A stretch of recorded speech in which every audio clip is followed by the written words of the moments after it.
Yeah.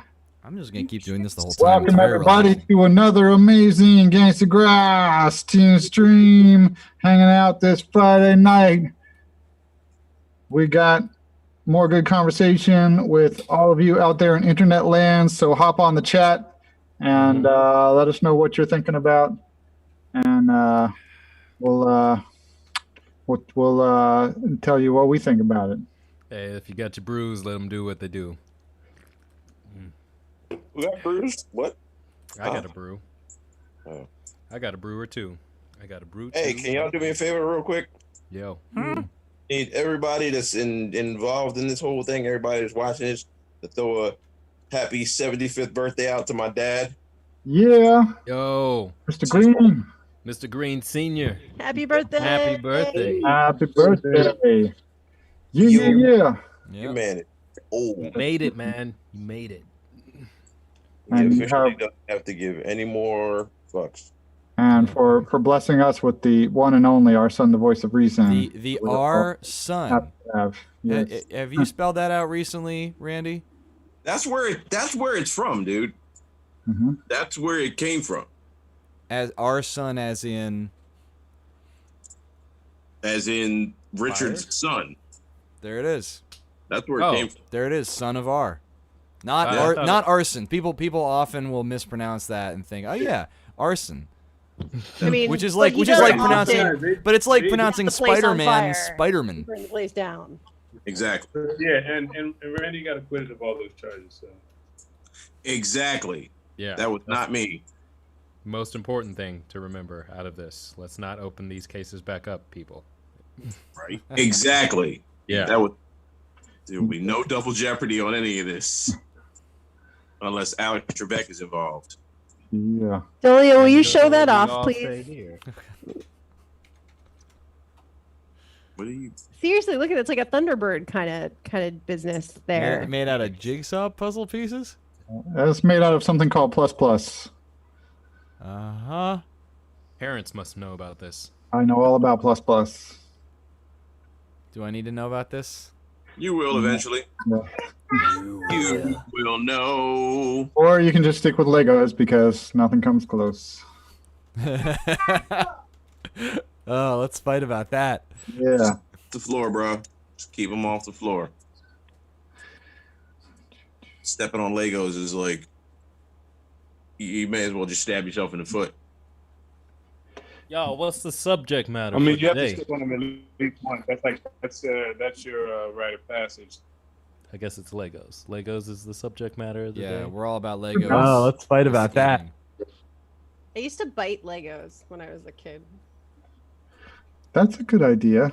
It's Yeah, not a good that's- idea. Don't recommend it. Mindy Hart says need some long hard times to come. And you can bring that up on any streaming service. If we were able to play it for you, we would play it for you.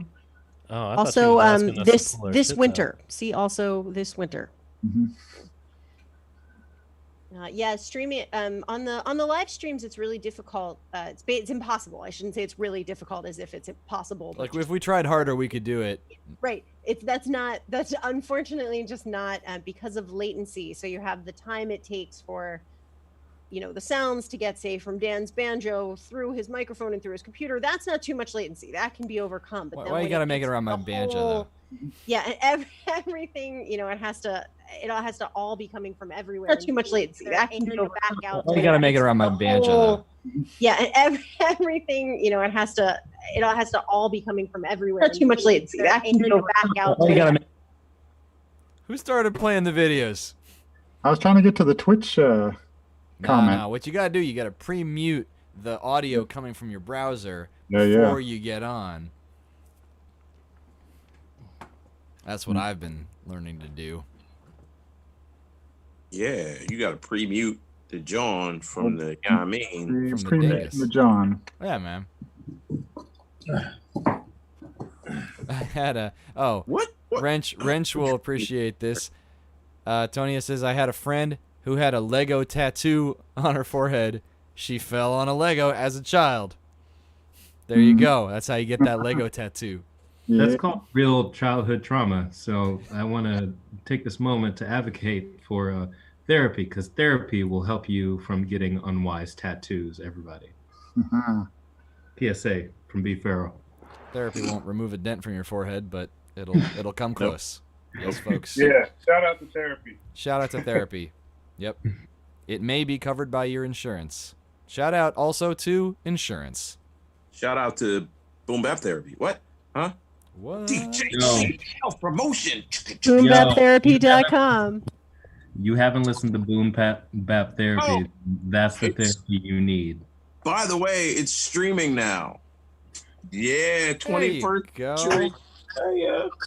Did you get it on the Spotify? I just opened my Yeah, Spotify man. over the stream. Yeah, dude. Listen. It's on Spotify and the Apple Music, the iTunes, and the. Nice. There it is. You know what? We were talking about post earlier, and I think we should all do a post of our own music at some point. We've talked about this before, but Boom Bap Therapy's got to be in there. Mental advisory. Wait, what? Dolia, what's the Dude, Oral Impetus. Album Oh, of the year. impetus, yeah. Impetus? Yeah, for real. AURAL impetus.com. You don't have to spell it every time. Oral impetus. Yeah, I don't know. A lot of people say Mental advisory. oral, like oral, and you could think that given some, I given feel that like- it's that there's It's rhymes and pronounced whatnot, that it might be oral. oral, but it's oral. It's about Oral. Oral. Oral. I think we all love oral things around here. Yeah. We got a few people tuning in from France already in the comment. So what's up, France? Bonjour. And Quebec. Bonjour. A lot of French tonight. We got Quebec in the house, so yeah. Man, hi from Oregon. How's Oregon? You doing all right out there? Oh, How's the air? people in Oregon, yo. I was thinking they need some special edition of Red Sky Morning. Yeesh, red sky all Literal, day. literal mix. Yeah. Yo. Our thoughts go out to the part of the country that is on fire right now, Mm-hmm. which is a big part of the Yo. country. 1,000 miles. Really big. You can't see the West Coast from space right now. Yeah. And I'm ready to go on record to say gender reveal parties are the dumbest shit that we do not need to be doing, and we should just knock it off. here. Have the gender reveal party started 2 major fires this year? Not This this year. year. There was one a few years ago. All I Just know stop is the you don't know fireworks. the gender of the baby until way later, if ever. Yeah. Until the baby If you wanna decides. do a sex reveal party, you can do that, but So And sleeves, that would sleeves, are be you super- are you saying that you should wait to start that wildfire for like 12 years? yes, like for a quinceanera or something. Yeah. Gender reveal quinceañeras, then you can burn down states. All Otherwise, right. Good night, guys. stop Yeah. that. See you, Dolio. Well, this has been How great. about how about don't burn down a city or two? Oh wow. Okay, I will grant that is a better idea. Yeah, probably. Like, I don't care if you want to do the party, but I don't think you need to involve the fireworks. Like, just have a Jack in the Box or something. Like, Well, how about leave the fireworks down. to the professional? There's a reason why when they have fireworks, the fire department is right there. This feels like actually just a general lesson for 2020, right? A general lesson for 2020 is leave the fireworks to the professionals. Could we all just? By the way, how has it been like in New York and whatnot? Did the fireworks thing taper off? Yeah, it's definitely died down after 4th of July. A couple of nights where it popped off again, and it was just like old times. yeah, right. Brought back the memories. That was Yeah, I mean weird. around here, as you know, it was right. So I'm just outside of DC. So I thought we were pretty much done, and then at like 11:45 one night a couple weeks ago, there were massive explosions, and I freaked out. And I'm looking out my window, and I mean, it seemed like way more than just somebody setting off fireworks could be. I mean, it was just explosion after explosion. Explosions on top of explosions at 11:45 at night, and eventually I realized it was the RNC. But I really thought we were all gonna die. Mhm. Well, you did say it was the RNC, right? It eventually turned out to be the RNC, yes. But like, notify your neighbors, man. Let people know. I think I'm just hearing gunshots around Baltimore. Aw, I'm joking. Come on, Baltimore's not that bad. it's not. It's not. Baltimore. We were walking around your neighborhood late at night the other night.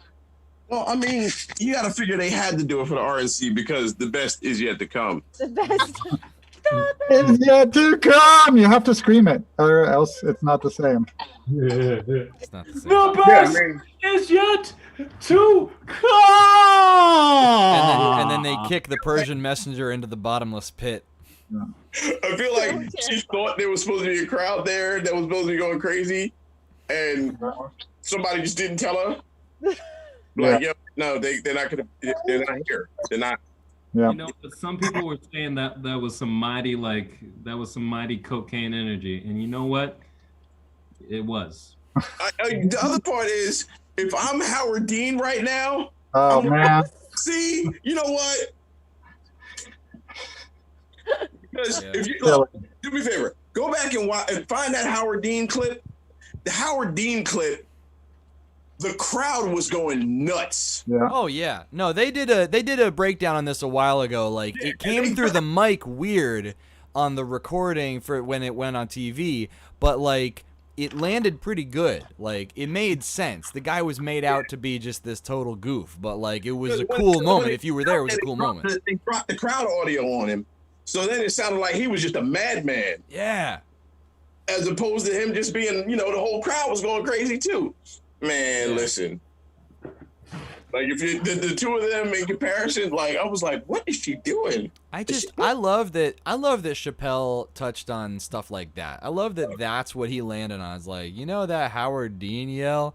Yeah, I think that's very funny. I want to talk about that. I want to talk about how funny that is. Chappelle said something about that? Oh, don't you remember? Oh my God, come on. Do we have to play it? Like, are we gonna get taken down if I play just vintage Chappelle show bits? It'll be muted for the archives. All right. Well, rather than doing that, I will just recount it to you. You guys all remember this, right? You remember this sound, the sound that Chappelle makes. So he does his Howard Dean bit. I think he does a little bit of like whiteface for the Howard Dean bit, and he's doing the speech. That's right, Tom Harkin, and we're gonna go to California, and we're gonna go to Wisconsin, and we're gonna go to Oregon, and we're gonna take all the states. Yes. Yeah, we're gonna go to the White House and kick down the door like pyaw, pyaw, pyaw, pyaw. Yeah, it was a good time. That was a great bit. That was a great bit, and it's so obscure. It's like, why would you make a bit out of that? Because it's funny. And at the time, it was a big deal. Yeah. Nowadays, it wouldn't even register on the radar. No. There was a for some time. reason, that was Spelling enough to end potato. his campaign. What's that, Dolia? For some reason, that was enough to end his campaign. Right. Right. It couldn't have been I mean, that alone, could it? But Well, I when mean, the guy- Miss Dan Quayle aggressively misspelling potato to a like fourth grader, basically ended, their ability to be taken seriously. So, and now we're having tweets from our president every single day that misspell things. It's just like the bar just keeps plummeting. Yeah. there is no bar. We gotta set it again. Yeah. Let's thoughtfully reset the bar.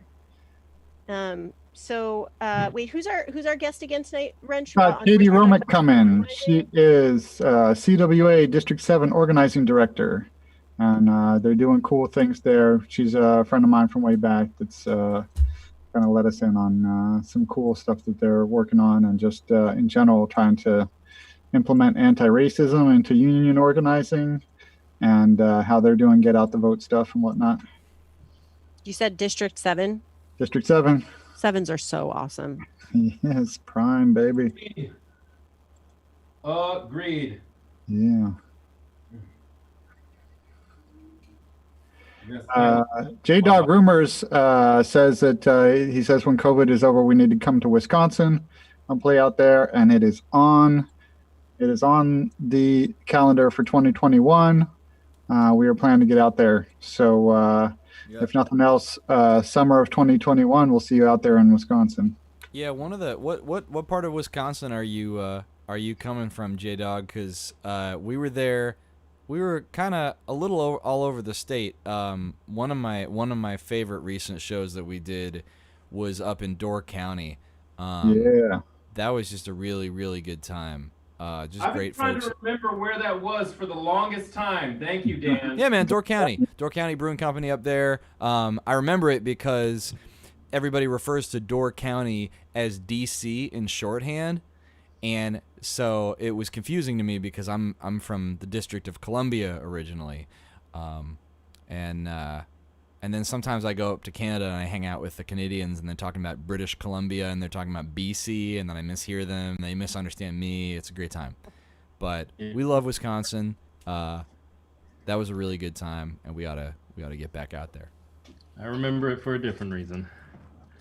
Oh yeah, because of the bottle of Angostura bitters that we just drank straight. That's right. It was, Shots and of I'm okay, bitters. and we're at this party at these folks' house, and I look over on the mantle and I see like a novelty size bottle of you imagine Angostura bitters is usually in like a Worcestershire sauce sized like teeny tiny little bottle, and they've got like maybe a half gallon of it.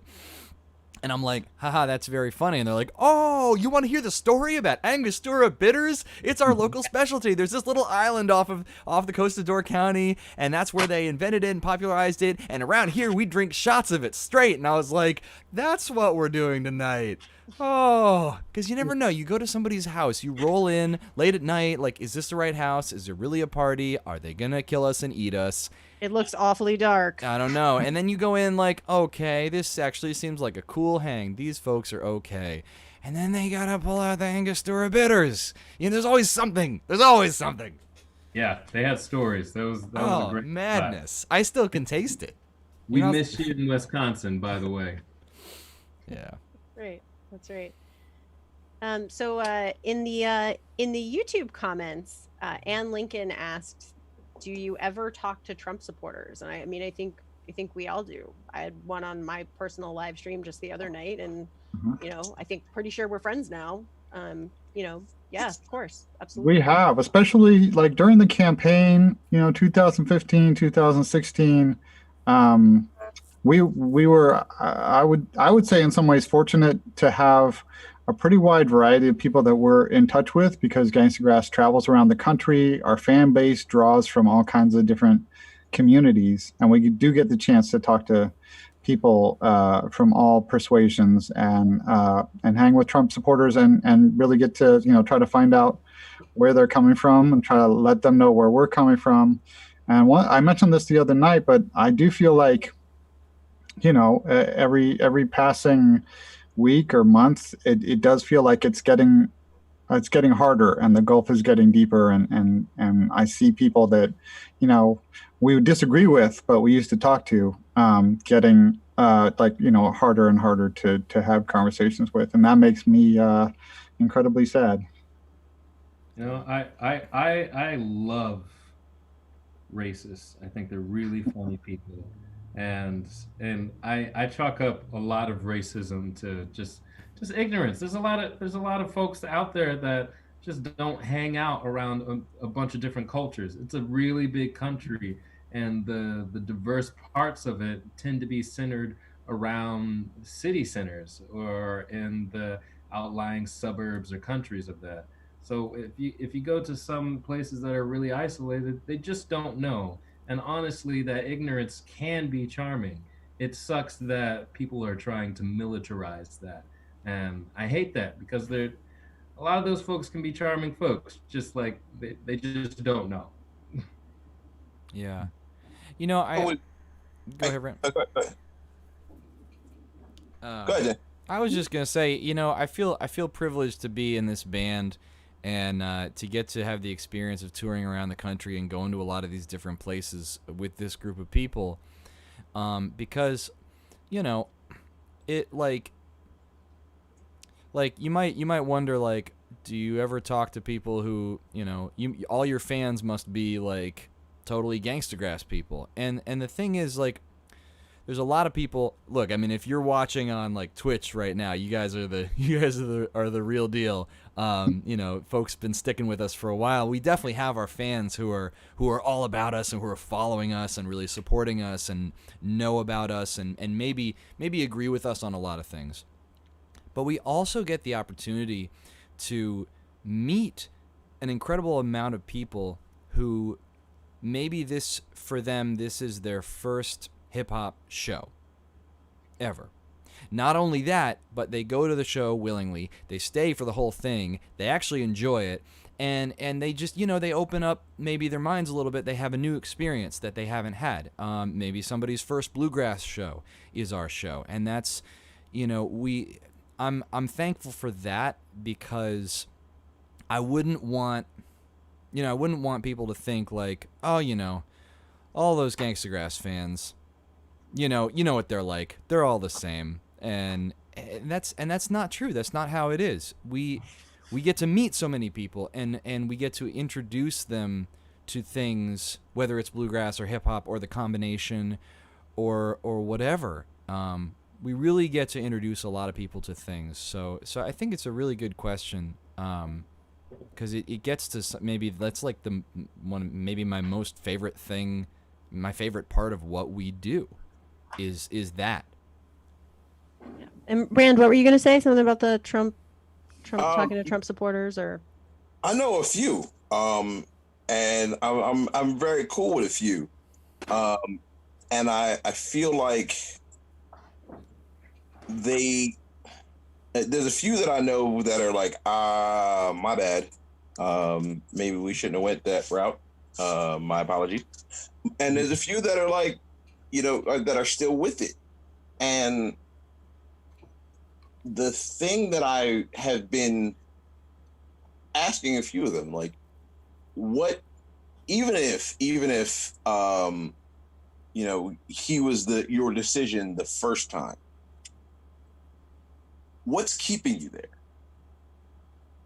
Right? Like, what's the thing? That's a damn good question. That, because it's got to be one thing, right? It's got to be one specific thing. And you know what? Actually, it doesn't have to be. It doesn't have to be one specific thing. Could be like just a general, like, you know, Feeling. Yeah. But Randy's right to ask for specifics, because, you know, what is that? At least describe the sensation in your body if you can't describe can't explain the specifics. Is it just such a disdain for democratic politics? Because if that's it, fine, right? But I don't know if it's like is there something specific about the candidate? Because a lot of the people, a lot of my friends that are Republicans feel like he sort of bastardized the party, and they're mad at the party for not standing up to him, right? Mm-hmm. So, you know, that's the question I've been asking. I've asked a couple people, like, what's the thing? And quite honestly, a couple of them were like, well, let me think about it and get back to you. And I'm like, all right, cool, take your time. You know, because I'm not trying to, at this point, I'm done trying to change people's minds.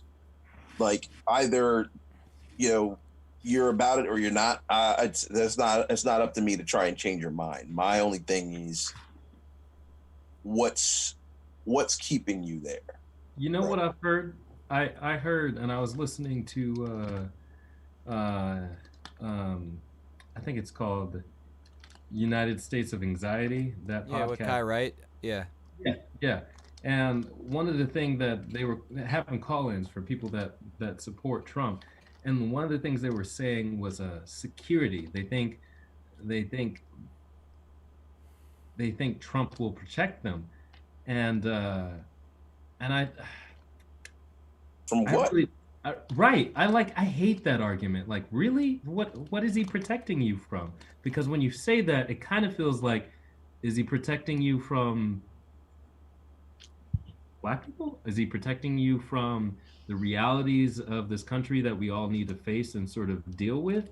Is he protecting you? What is he protecting for you? Because he is making this whole country very insecure, and I don't see your side of the argument in that. And they didn't have a really good response. I don't think they were totally interested in just engaging in that dialogue. I think they were more so interested in just getting some sort of reason why. Yeah. But if you're Trump supporters and you're a fan of Gangstagrass, hey, power to you. We appreciate you being a fan. But let us know in the comments what you think about this, because there's a lot of folks on the other side that don't get it, and that's a big problem that's going on. There's this cognitive disconnect. We're all in the same country and we're seeing it completely different. And I want to point to one thing you just said about the insecurity, and I do want to say that it's a team effort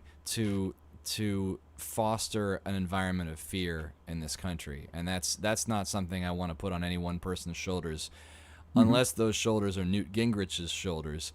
But Ooh, the word list back in the day. yeah, Yeah, and that's but, Fox has been at it for a long time. There's a lot of stoking of fears of a lot of things that have been escalating over the past 5 or 10 years, for sure, to the point where now there are people that are worried that Antifa is going to come and shoot them, and Low-income people, they're going to come and invade your suburbs. They're coming. yeah. They're coming. Ban the suburbs, wasn't it? They're gonna.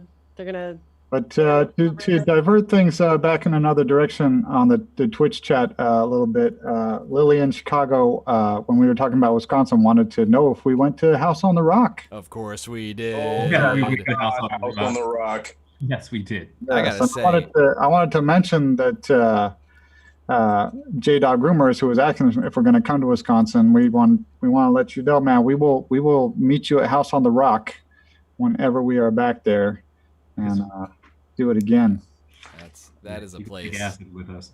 Oh hey, Hi. Katie has arrived. Yes. Welcome, Katie. and we will. There we go. Hi guys, good to see you all. Hi there. Hi. Making Welcome. me so happy. Yeah, it's gonna be awesome. Everybody, this is Katie Romick, my friend from way back, OG supporter, been a fan of the music for a long time as well.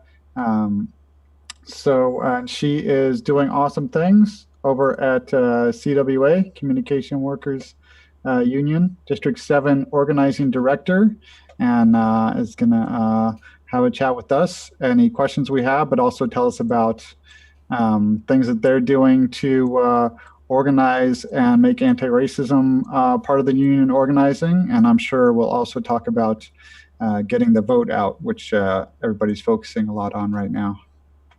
Good to Yeah, have you.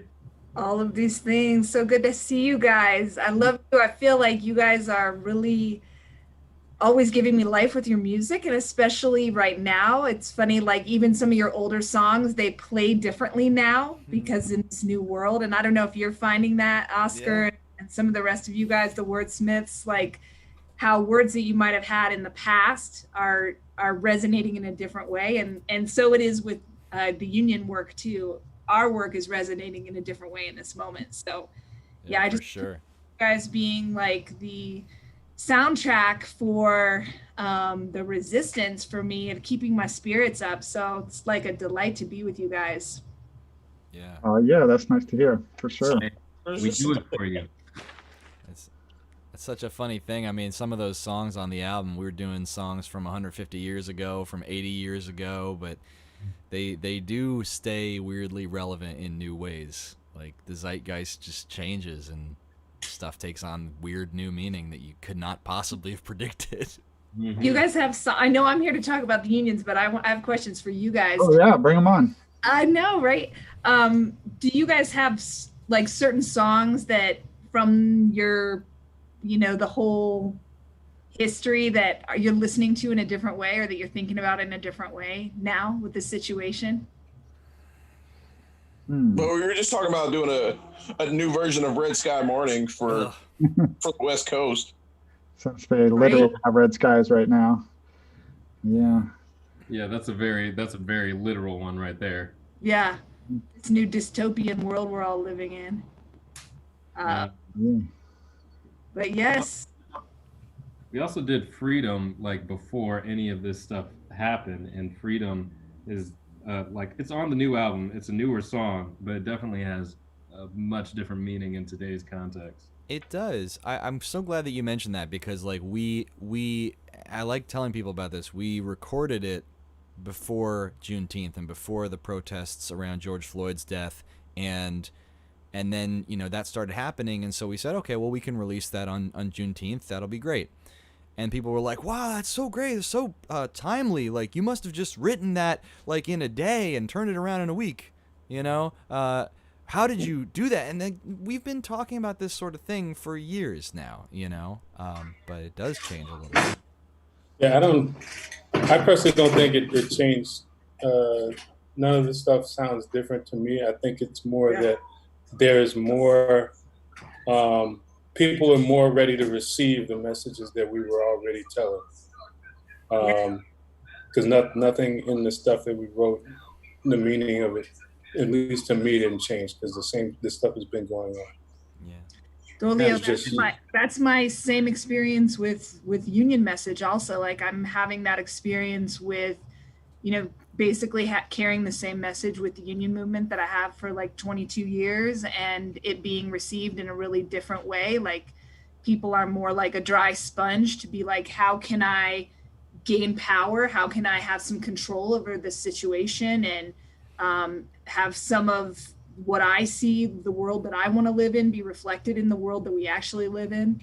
So yeah, I'm seeing that too in the labor movement, at least in my corner of it. So I'd love to hear more about your work, Katie. Tell us about it. God, where to start? Let's see. So right now, one of the things that is, it's hard to even think back of what was happening before the pandemic, before we were all on Zoom and organizing workers over Zoom. But I would just say that the pandemic has propelled and harmed worker organizing kind of in equal measures. So we saw this with the Great Depression too, that when people are really up against the ropes and there's a lot of insecurity, then people get afraid of taking collective action because they're worried about just individual self-position. Yeah.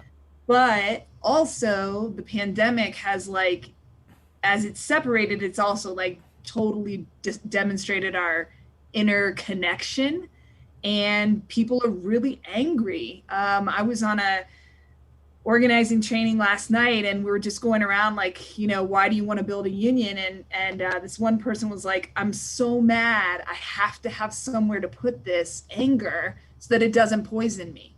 And I think that's, what we're seeing is people looking to the labor movement and looking to their worker organizing as a vehicle during the pandemic for responding. Because there's obviously a huge implication for workers of the pandemic. I mean, that's where a lot of the pandemic's being spread is in the workplace and people are taking risks. So I'm working with a group at public hospital in Denver, Denver Health, and they're an amazing group. Their website is Denver Health Workers United. It's dhwu.org. It's a great group.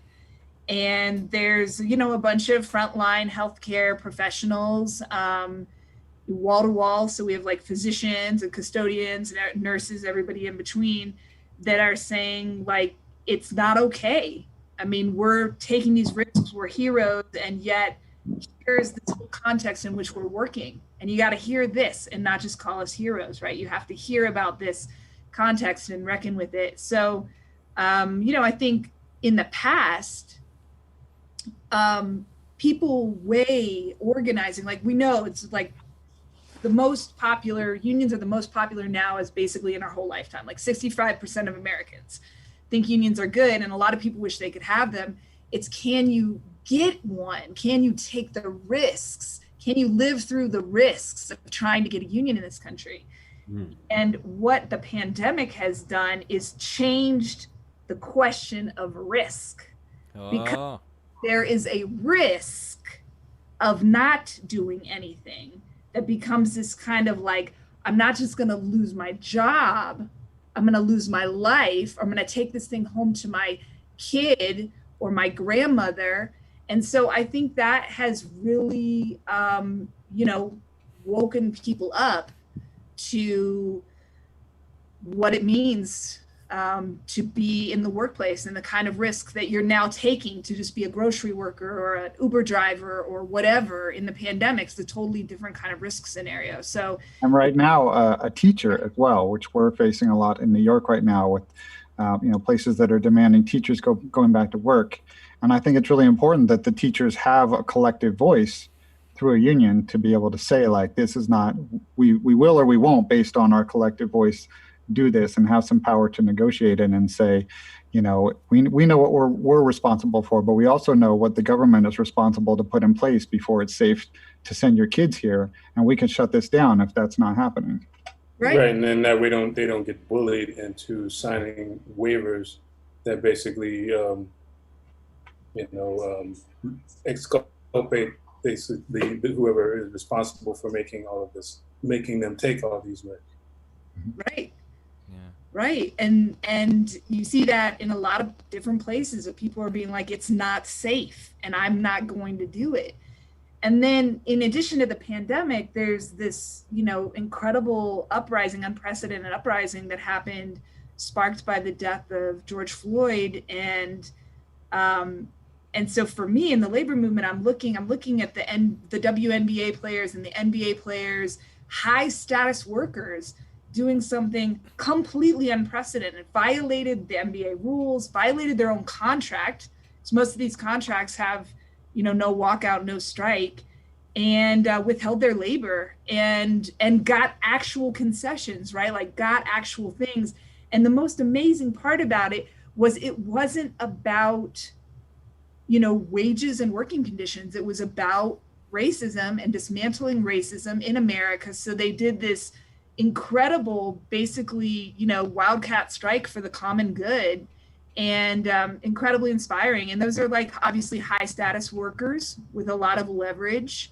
It's not the same, their risks, we talk about risk, their risks are different, but risks nonetheless. And just the incredible leadership of the Black athletes, and then, other athletes following with them and standing with them. And so it's interesting to watch workers and workers that don't have unions. The tech workers have struck you got just this last week was the scholar strike where academics struck for Black lives. Yeah, and that was beautiful. A lot of people without unions, withholding their labor, with not even having unions. So now, can I ask you, you mentioned a term that I heard earlier today, the wildcat strike, and could you just define that for folks? Mm-hmm. Yeah, what's an old-timey term, but basically a wildcat strike is a strike that's not voted on in advance or sanctioned officially. It's often done in violation of a contract. So like I have a contract. We did a wildcat strike for Black Lives. CWA did. So we have in our contract, which we agreed to, and we collectively bargained here. This is a orange contract for like AT&T mobility workers. And Article 10, no strike, no lockout. During the life of this agreement, the union and employees covered blah, blah, blah, shall not cause, call, or sanction strikes of any kind, including sympathy strikes, strikes in protest, blah, blah, blah. So we agree, we sign this. We say we're not gonna, so if we strike, we violate our own contract. And there's a whole conversation about how these kind of clauses ended up in the contracts in the first place. But Sure. Sounds like it. We did an 8-minute 46-second strike. I think it was June or July. It was first nationwide strike that we did. We withheld our labor the workers withheld labor for 8 minutes and 46 seconds. And it was basically a wildcat strike. It was in violation of the contract, and we withheld labor. AT&T did not oppose it. We warned them in advance that we were doing it, and they basically cooperated with it, but it was a violation of our own contract. So sometimes that's more in the history of like the mine workers union. The mine workers would wildcat over a safety issue in the mines. They would just shut it down. old manufacturing unions would wildcat. You don't see it as much anymore. And typically in the past, you would see it in environments where there was like 100% union, right? Like people are totally pro-union. So this is unique to see these kind of wildcat strikes coming up in this day and age when the labor movement's so weak. So, yeah. I have a question. How often are you seeing organizations that are specifically anti-union, right? Because I worked for a place a few years back, and in the like the orientation paperwork, they were specific. Like you had to, if somebody was talking about a union, like you were supposed to rat them out. Right. Now I don't want to give any names. Let's just call it Bullseye. And like this was in the paperwork. I remember looking at it. I was like, wait, yeah, is this a thing? Like, it's such a thing. It's such a thing, our son. It's such a thing. Yeah, I mean, everybody union busts. Like literally everybody union busts. Like the Bernie campaign didn't union bust, I don't think, but someone will correct me on that. That would have been funny. They might have, like literally. Somebody, yeah. Union bust. I mean, union bust, right? Like everybody union busts. I think there is a movement for like some nonprofits. Like right now, ACLU of Kansas is union busting. Its workforce is organizing, and they like hired an anti-union law firm. Seriously, how? The ACLU? How can that happen? Google it. It's happening. It happens all the time. I think it's when you spin like liberty of a company to do whatever they want without being told what to do by a union, I think is maybe the idea behind such arguments. I mean, look, unionization is ultimately about power. And so nobody wants to give their employees more power. It's just sort of a common a theme. And even in organizations that you'd be sort of surprised about, like the ACLU of Kansas. But Planned Parenthood of the Rocky Mountains here, I've donated money to them. They totally union busted. They like took a case to the Trump NLRB board to try to bust their union. Yes, our son, they all bust the union all the time. And the big employers, the Walmarts, they're very sophisticated, spending millions and millions of dollars a year on deterrence. And something that came out this last couple of weeks is Amazon has they're putting millions of dollars into union deterrence, union avoidance, union busting. Yeah. And it works. Yeah. Quick reference for the MCs who may be freestyling at any point. If you need a rhyme for union busting, disgusting is always in there. Yeah, all right, that works. Yeah. I wanna just never mind, I lost it. Pharaoh, go ahead. Does anybody else have a question? Because mine is getting on a trail. Well, I did want to hit on the ACLU thing just briefly, because they're not really a union in the sense that we're mostly talking about here, but they are all about civil liberties.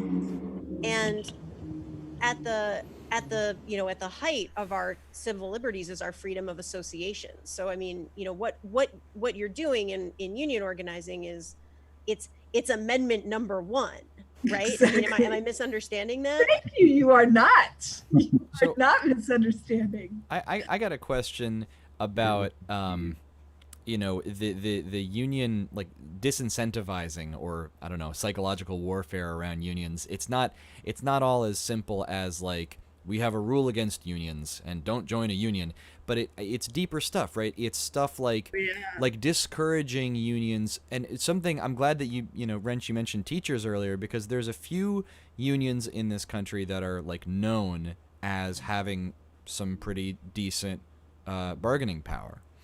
And what's interesting to me about those unions, particularly like teachers unions, is the rhetoric that comes out around those unions. And you can have some people, I don't know, Chris Christie, the recent governor of New Jersey. I live in New Jersey. Some people can be really, really down on the unions, and the way that they talk about these unions will be, oh, you know, they're just, whatever it is, they're so entitled, they're just asking for too much, they're unreasonable, they're power mad, you know, and I just find that so fascinating that you know, the powerful unions get talked about in this way, and it has this effect. And so I mention that just because I feel like when we were talking about like a culture of fear earlier, and I think some of the people watching this might hear that rhetoric and might think, you know, unions, yeah, some unions are bad, that they have too much power. And I don't know, you know, what you would say to those people. Yeah, I love that. I would say to those people, who is aided by that belief? Who is aided by that belief? So I think, you know, you are musicians, you have a message, and I'm so damn grateful for you guys. Messages matter. Messages matter. In Rwanda, you know, there were two weapons of the Rwandan genocide, and one of them was the machete, and the other one was the radio. Was the Yeah, radio. It's the radio. And so you take a group of people in a workplace where you can pay them to do whatever you want, right? You can pay them to bring them into a room and indoctrinate them. And that's what these anti-union, we call them captive audience meetings, that's what it is. It's indoctrination. So it's fear, it's doubt. Now's not the time. Delta Airlines, the flight attendants there tried to organize many times. They're in a campaign right now to try to organize. And Delta was so sophisticated with their anti-union campaign. They spent something like $20,000 per worker. So that is how much, right? Like, there is a reason. If unions don't do anything, then why would you care, right? If your workers unionized, right? But if you're spending $20,000 per worker to try to convince your workers not to unionize, it's like you're getting people to literally act against their own self-interest. Yeah, and it kind of makes sense. It feels like it would almost be cheaper for them to actually listen to their workers' concerns. Right. But you know, that's part of the anti-union campaign is like, oh, we weren't listening before. We call this the baby take me back. We're listening before, but now we're totally listening. And that's real. I mean, so the campaign, the anti-union campaign can be really sophisticated. But let me say this, you guys, like, sorry, go ahead. No, he's frozen. You go ahead, Katie. He's frozen. Forget him. That I think like the thing is that we have to message, and we have to message, right? We don't own the airwaves. We don't own people's, like at work, right? Your boss can be like, today you have to spend 6 hours hearing about how horrible the union is. But what do we own? We own our free time.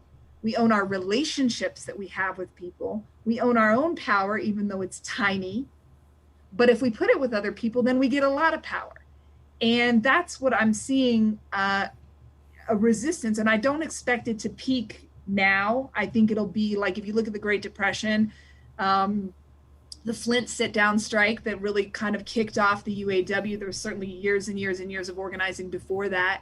That was 1936. It was 7 years after the Great Depression, because people had to kind of get to a place where they could, you know, take those collective risks. So I think it may not happen right away.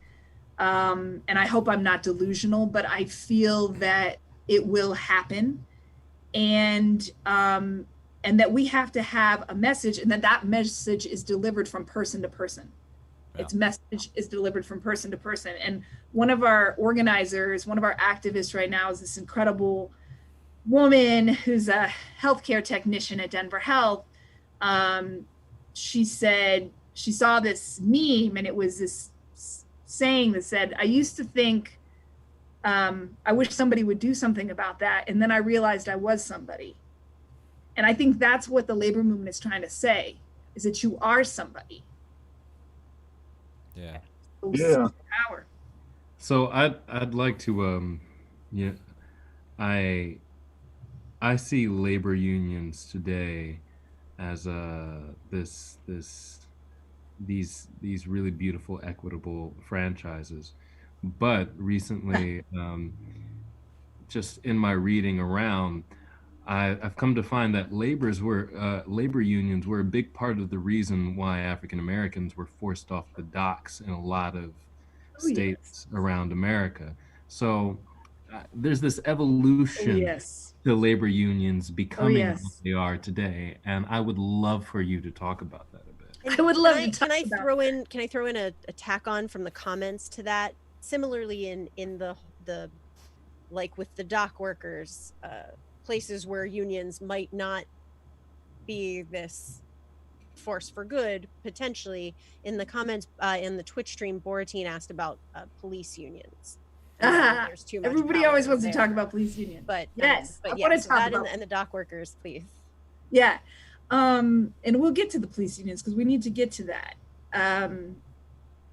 And so let me say this. It was in my notes. The first thing, Katie Romick, you need to do is acknowledge the shortcomings of the labor movement on race, right? Like, it's worse than just what you've described, Pharaoh. If I get you guys' names wrong, will someone please put pronunciation? No. That's right. Pharaoh's the right All name. right. It looks like it rhymes with arrow.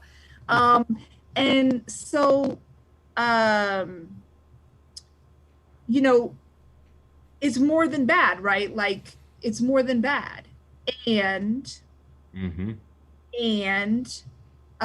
unions have also transformed lives and have been, you know, leaders in the civil rights movement and all of these things. Like, these things can both be true at the same time. I'm reading an amazing book I recommend to everybody. It is very thick, but a lot of it's notes. It's called The Long Deep Grudge. It's new. It's out by Tony Gilpin. And it says it's a story of big capital radical labor and the class war in the American heartland. It is must read. It is a must read. And Okay. over here on page 213, it says, I never went to a local 236 meeting where someone didn't get up and make a speech about the reason we're so strong and we can win. And they always said that we had the highest wages in the South, and I never saw that refuted anywhere. The reason we got all that is because we stick together, black and white. Let them, they attack a black worker, and we're there to do something. We're going to walk out of the plant, and this is the reason we have a strong union, and they preach that constantly. So this was the local 236 of the Farm Equipment Workers Union, which eventually got swallowed up, basically raided by the UAW, and it was a victim of a big anti-communist attacks. But so I guess what I'm saying is, like, there are unions that have been militantly anti-racist. There have been unions that have been militantly racist. And the labor movement as a whole is still a force for good, but it should not be without criticism.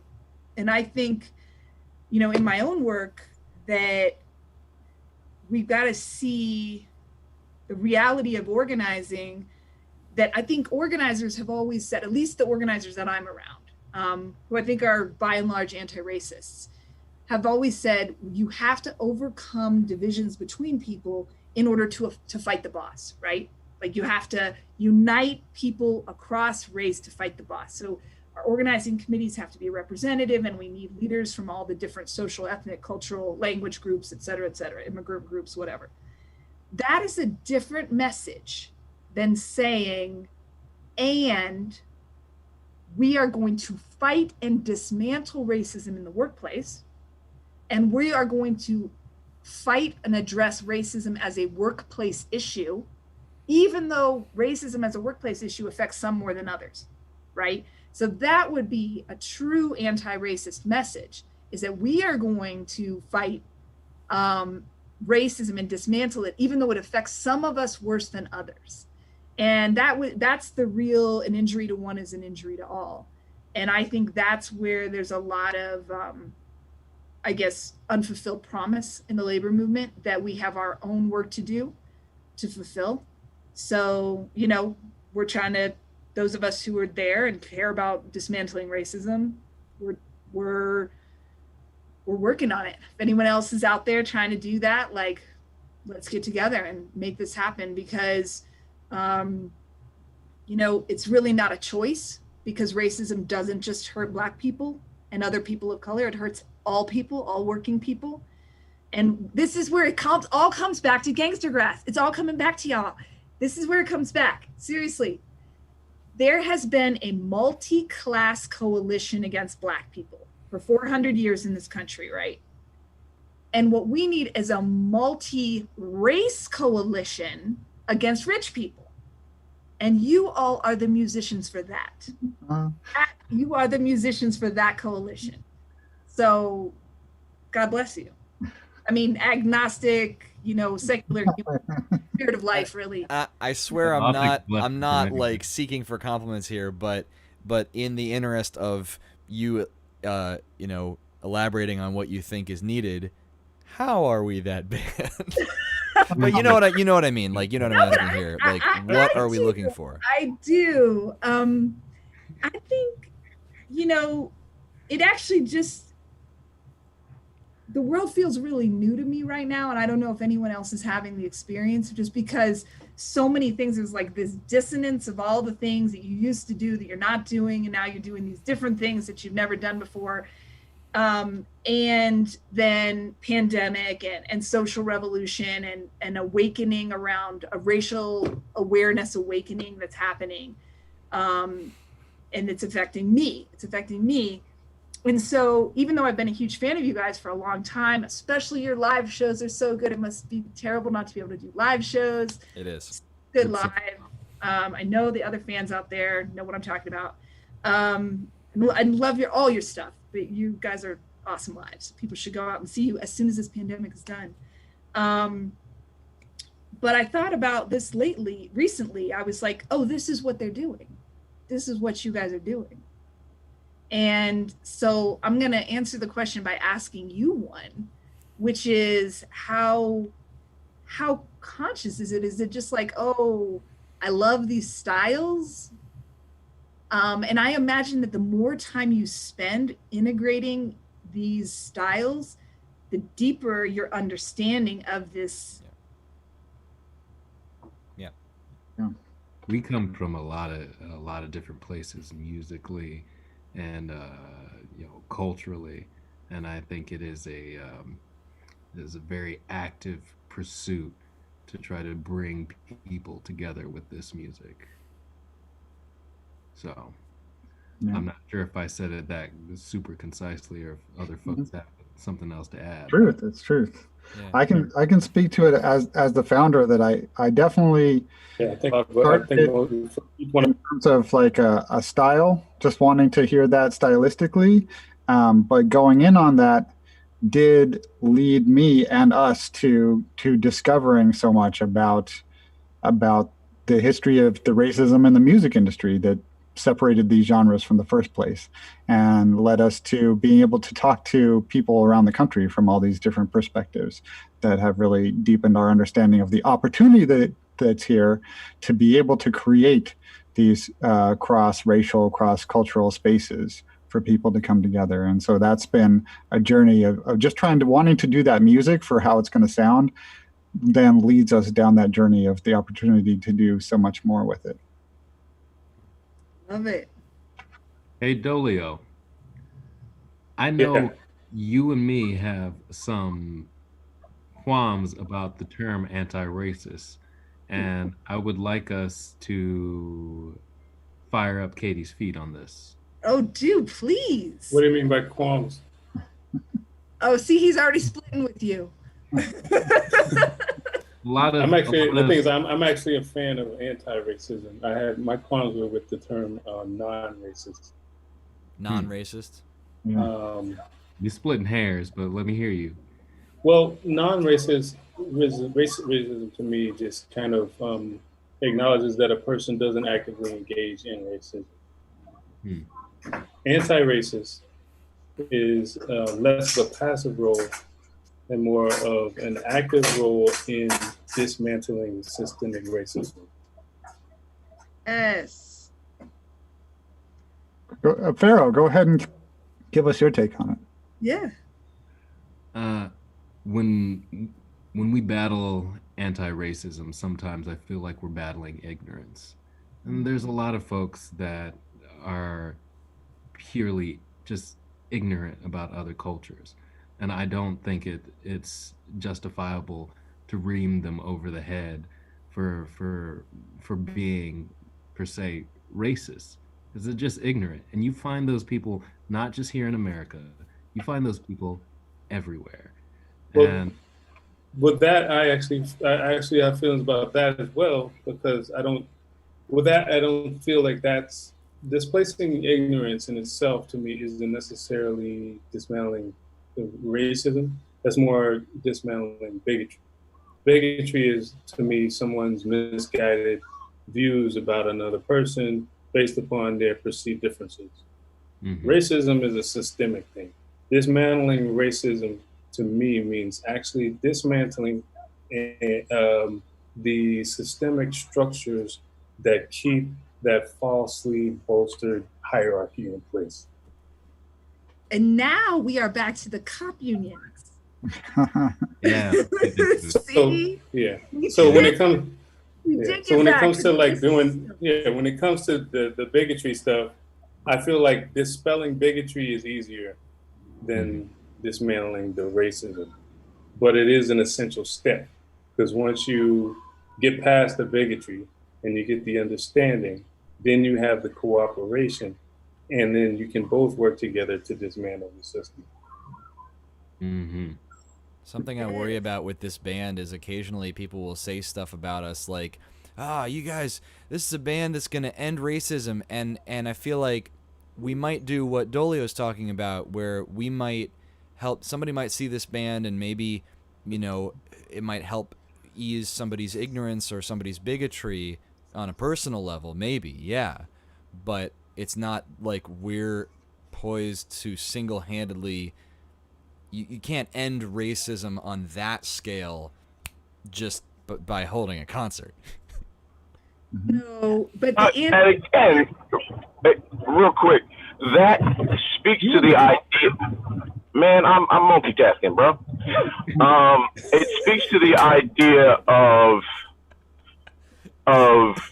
that whole thing about ignorance, because you have an entire society that still hasn't really understood what the concept of racism is and how that differs from bigotry, like Dolio was talking about, right?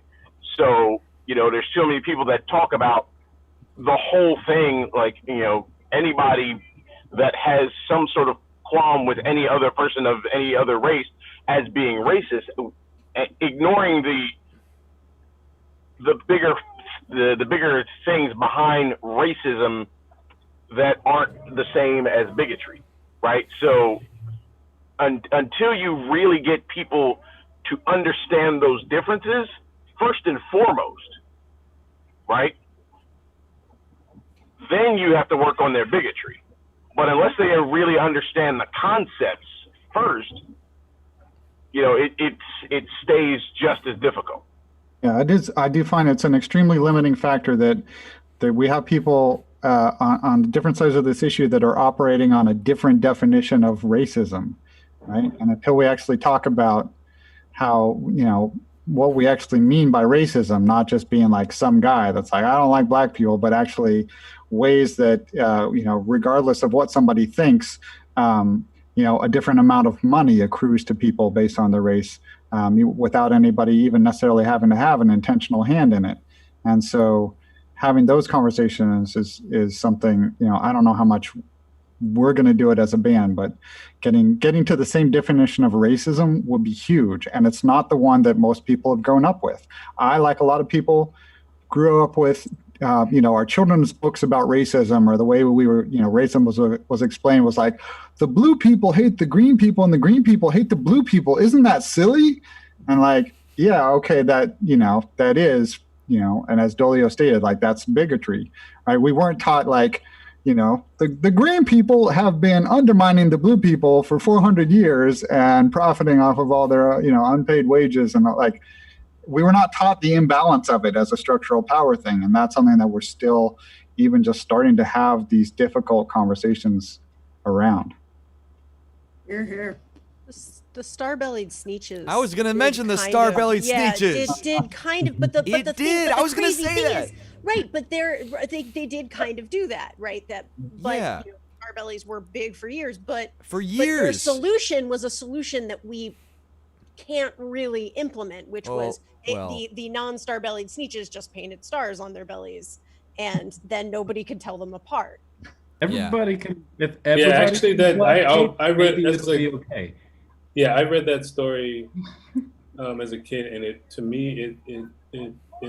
stuck out as a story about passing.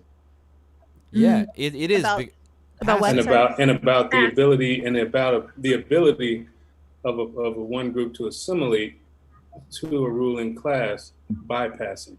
Yeah, it's really sad and interesting because you have these two consistent groups, and they do the same thing the whole time. So Sylvester McMonkey McBean, I love this story, dude. Don't tell me about Sneetches. Really? I've been about Sneetches. So the star-bellied Sneetches have the power and have had for years. And then this capitalist comes in, by the way, who at the end of the story walks off with a big wad of money. So he comes in with a machine that will put a star on your belly, elevating the non-star-bellied Sneetches to the same high class as star-bellied Sneetches. But once he does that, the previously high class, distinguished class, the star-bellied group, they realize they want to be different in a new way, and so then Sylvester gives them a machine that will take the star off of their belly, and so they're like, cool, now we're going to be better than you again. And then the follower class, the now, star-bellied passé Sneetches, are like, well, now we're going to follow you and take our stars off too. And they circle around and they keep like, we want to be different and, have segregated classes. And, well, we want to just have the same, social status. And then by the end of the story, it's funny because like nobody can remember who originally had stars or not, which sounds wrong to me. Like, as a kid, I was like, no, whether you started the story with more power or less power. You know that about yourself, I think. Yeah, Rachel. No,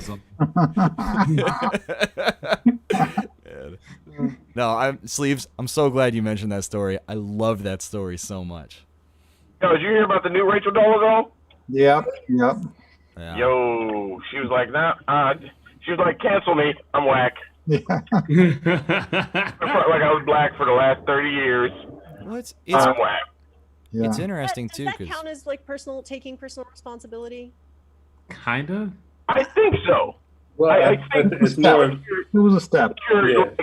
Once you're like, you know what? Because nobody put her out there. She was like, I've been a fraud for years. Yeah, talking to some people who are closer to the situation, that was more of her falling on the sword because it was about to come out. Exactly. Okay. All right. See, that I hadn't heard. Okay, let me try to jump ahead of this because I'm about to get canceled. Mm-hmm. Yo, but what about all these European girls that have been darkening up for a long time and being these Instagram models? Are they enlightening up and realizing that like maybe that's a little bit condescending? Well, one of them became a billionaire. We'll have to Standard of beauty. we'll have to have them up to chat with us and find out. Yes. Mhm. But unions. Yeah. I would like to hear from Katie about approaching anti-racism in the union, because unions are, at least at this point, they're often multiracial organizations, and to the extent that you're trying to confront this within the organization. And it's not a purely political organization. It's an organization for self-interest that somebody will join, not because they're, a socialist, anti-racist that wants to, promote the common good. So I think I imagine that you're working on trying to promote anti-racism within an organization where people are on different pages there. And I imagine that's an interesting challenge to take on. Yeah, very.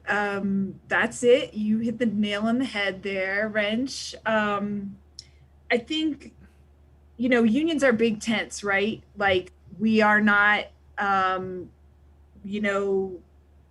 socialists necessarily. I am, but most of our union members aren't. We're not, going to a union meeting is not identical to doing a street protest, because it's about self-interest. It's about collective power in the workplace. We're big tents, include a lot of people. A huge number of our members will vote for Donald Trump. And he's distinguished himself by becoming synonymous with racism, right? So that's, sort of extraordinary, the degree to which he's distinguished himself with his synonymity of racism by being so very racist. A big portion of our own union members will vote for him. So we are at a crossroads of figuring out, where do we intervene? And like I said before, I think our past thing has been, look, black, white, brown, we all need to unite together to fight the boss. But now understanding that dismantling racism, countering racist ideas or bigotry, like Dolio says, among our membership has to be a priority, because it's hurting everybody. It's hurting everybody. And this is where this guy, Ian Haney Lopez, I don't know if you guys have followed him or heard about him, huge fan of him, Ian Haney Lopez. He has this, and I pulled it up because I thought this would come up. He has this framing about how you can talk to people about race that helps people understand where your real connection is, right? Like, what's your connection here? Do you, as a working class white person, have more in common with a working class black person than I do, a working class white person has with Jeff Bezos, for example, who makes $30 million when he blinks his eye, right? So, and this is that question of making a multi-race coalition against rich people, against the 1%. And so Ian Haney Lopez has this framing, and he calls it the race class narrative. And basically, I'm looking at it because I want to get it right. And now I'm an old lady, so I got to take off my glasses. Will you spell that name so we can write it in the chat for people to look up? Ian, I-A-N, Haney, it's two last names. Haney, H-A-N-E-Y, Lopez, L-O-P-E-Z.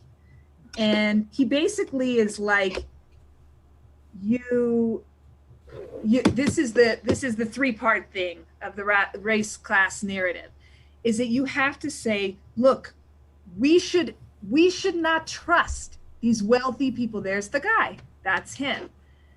We should not trust these wealthy people because they are greedy and they are stealing our labor, right? In the labor movement, right? They're stealing, they're profiting off of our labor. That's Ian Haney Lopez right there. Pharaoh's got him.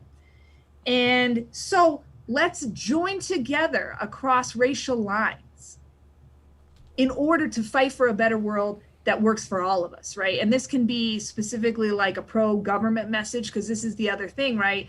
People have been convinced to be racist, that being racist is in their self-interest. White people have been convinced to be anti-union because somehow it's not in their self-interest to have a union.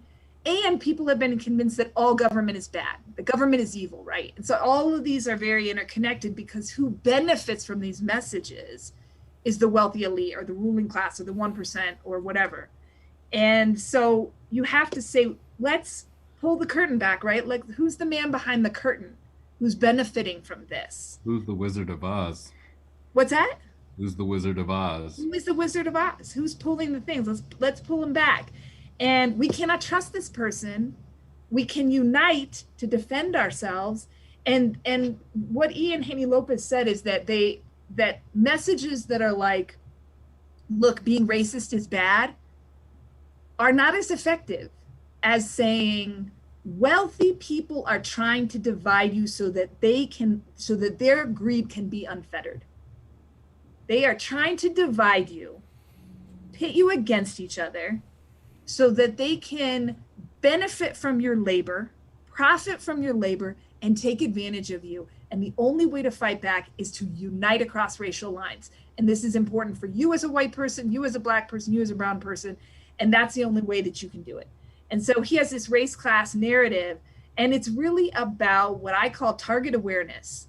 Like, who is your enemy here?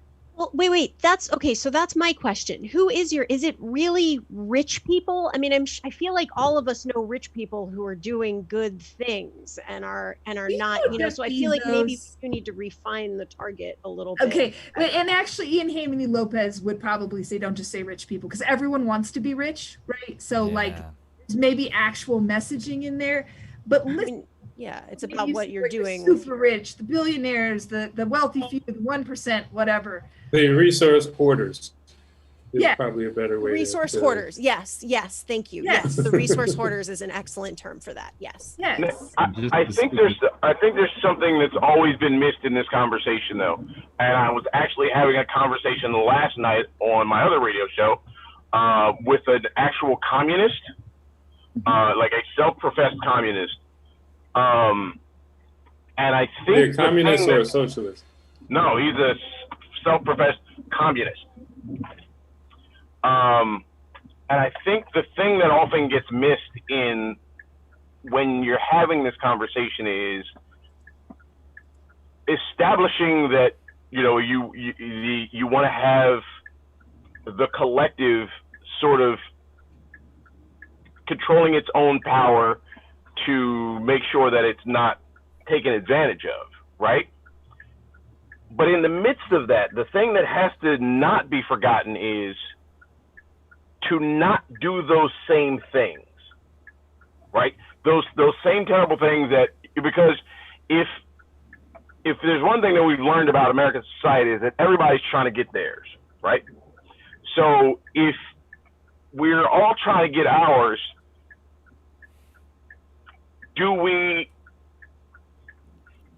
can't forget to remind ourselves as a collective to not use the same tactics that the resource hoarders use and have used in the past, because it's one of those things where it doesn't deny the wrong of the tactic itself. Right. Just that it happened to us. So you're saying don't beat them at the game, but change the game, play a Change different the game. Yeah. Change the use as much of the existing game as you have to change the game, but you have to realize that when you are changing the game, you have to, at the same time, make sure that you're not using those same tactics that you found so distasteful and disdainful. Yeah. Which tactics are we speaking of?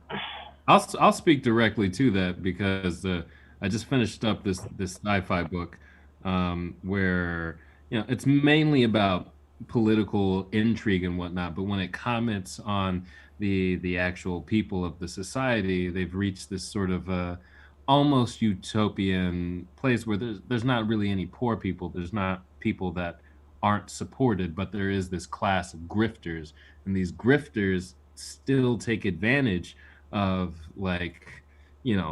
people's emotions, people's situations, the events that are happening around them to make a buck. And that's what we have. That's what's so toxic, that I think that our son is speaking to, and what's so toxic in our system. People that are doing these fast money schemes to put people in debt, like they're old school loan sharks, but they have an LLC, so they're doing it legally.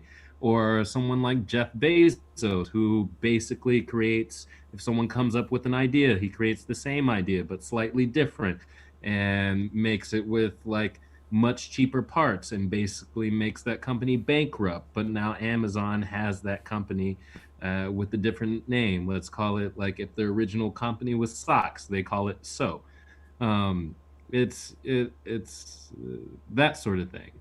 I think you're speaking to, right? Can I add one thing to this and maybe pose it as a question for Katie? Just because you mentioned like knowing who your enemy is, and just tying it back to the music at hand, we recently came out with an album that is called "No Time for Enemies," and I guess that what I would frame would be, is there a way to and this is a yes or no question mostly, is there a way to sort of reformat that, the idea of knowing who your enemy is, but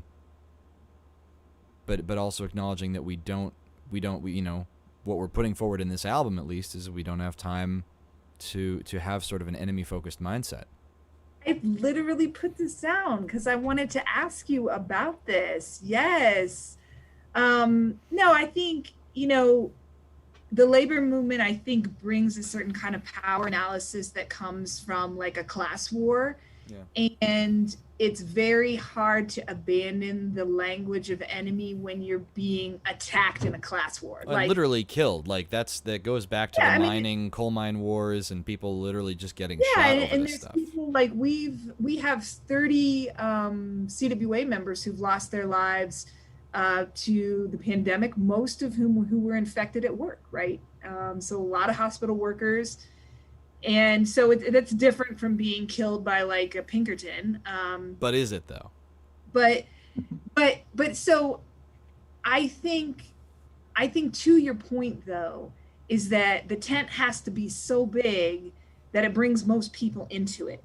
And so we should be very careful about who we think are the enemies, right? And like, I agree with that. But let me, and I'm going to have to jump in a minute because I'm going to an organizing committee, organizing committee in 7 minutes. I'm supposed to be on 10 minutes early, so I'm a little bit late.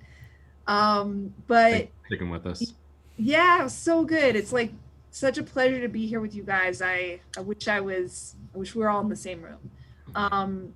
But yeah, I think it's in terms of the anti-racist frame is really realizing like we have more in common among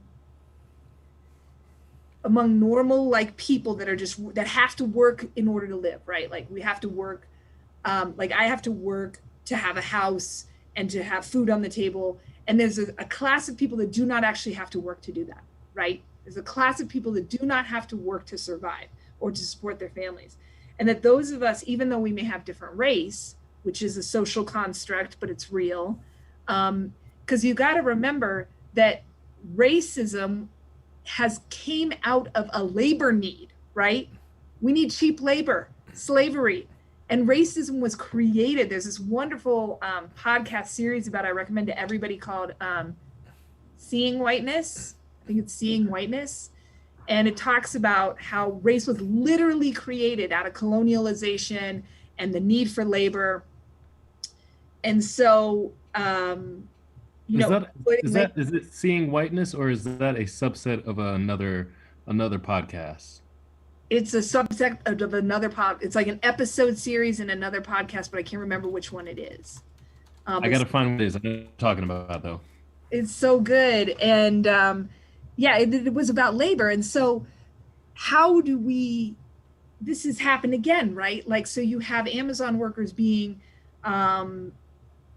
fired for organizing in their warehouses and working under abject conditions. And Jeff Bezos is making $1 gazillion.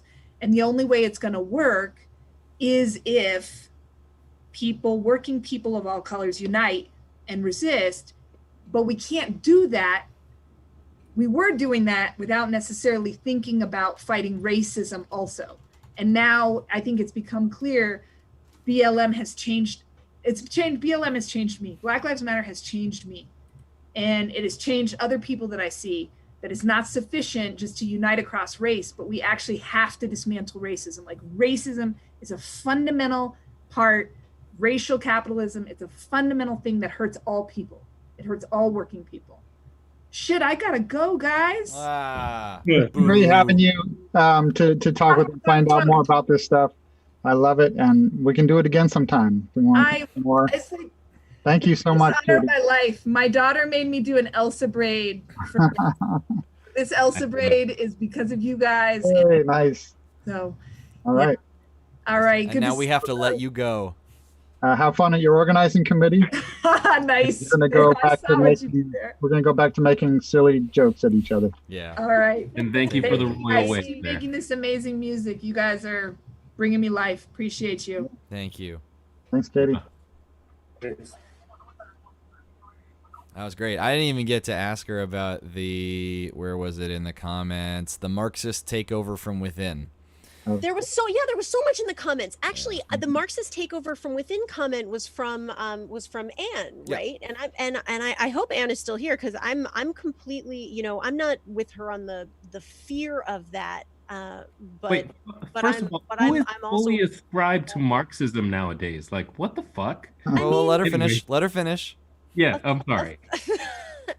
I consider myself to be a thoughtful classical conservative, which is also a traditional liberal, none of which really have anything to do with what's happening in our parties right now. But I think moderate conservative is a very reasonable place to be on the political weirdness that we have in this two-party controlled like Nightmare? system that we have. Right. Nightmare, I Yes. think that's Yes. what you're- Please, my heart feels you. My heart and soul feels you. I Yeah. also noticed Branche's been up in the comments in Yeah. Very Facebook, much. so and she's going to be coming on with us next week. Next week. Yes. Yeah. Next Friday. Looking forward to Branjay. that. But straight cool to from see her Facebook. here in the comments. Yeah. Branche, what's up? Hey, girl. So Sleeves, where were you going with that? I wanted to talk about the Marxism within the labor movement. But we didn't get a chance to ask Katie about that. Yeah, right. I mean, there's a lot of like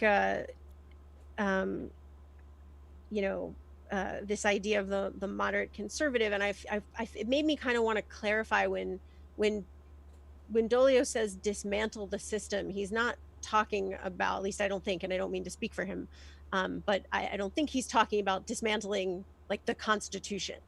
We're talking we're talking about a Right. a I'm talking about a system that is not codified. the systemic, except in some right? ways, yes. The systemic codified mechanisms that make racism work. Right. It's basically I liken it to changing out the catalytic converter on a car instead of completely removing your engine. Yeah, which is still a heavy task to replace a catalytic converter. Maybe for you. I mean, it's an expensive part, at least. Okay. You left yourself wide open there, Pharaoh.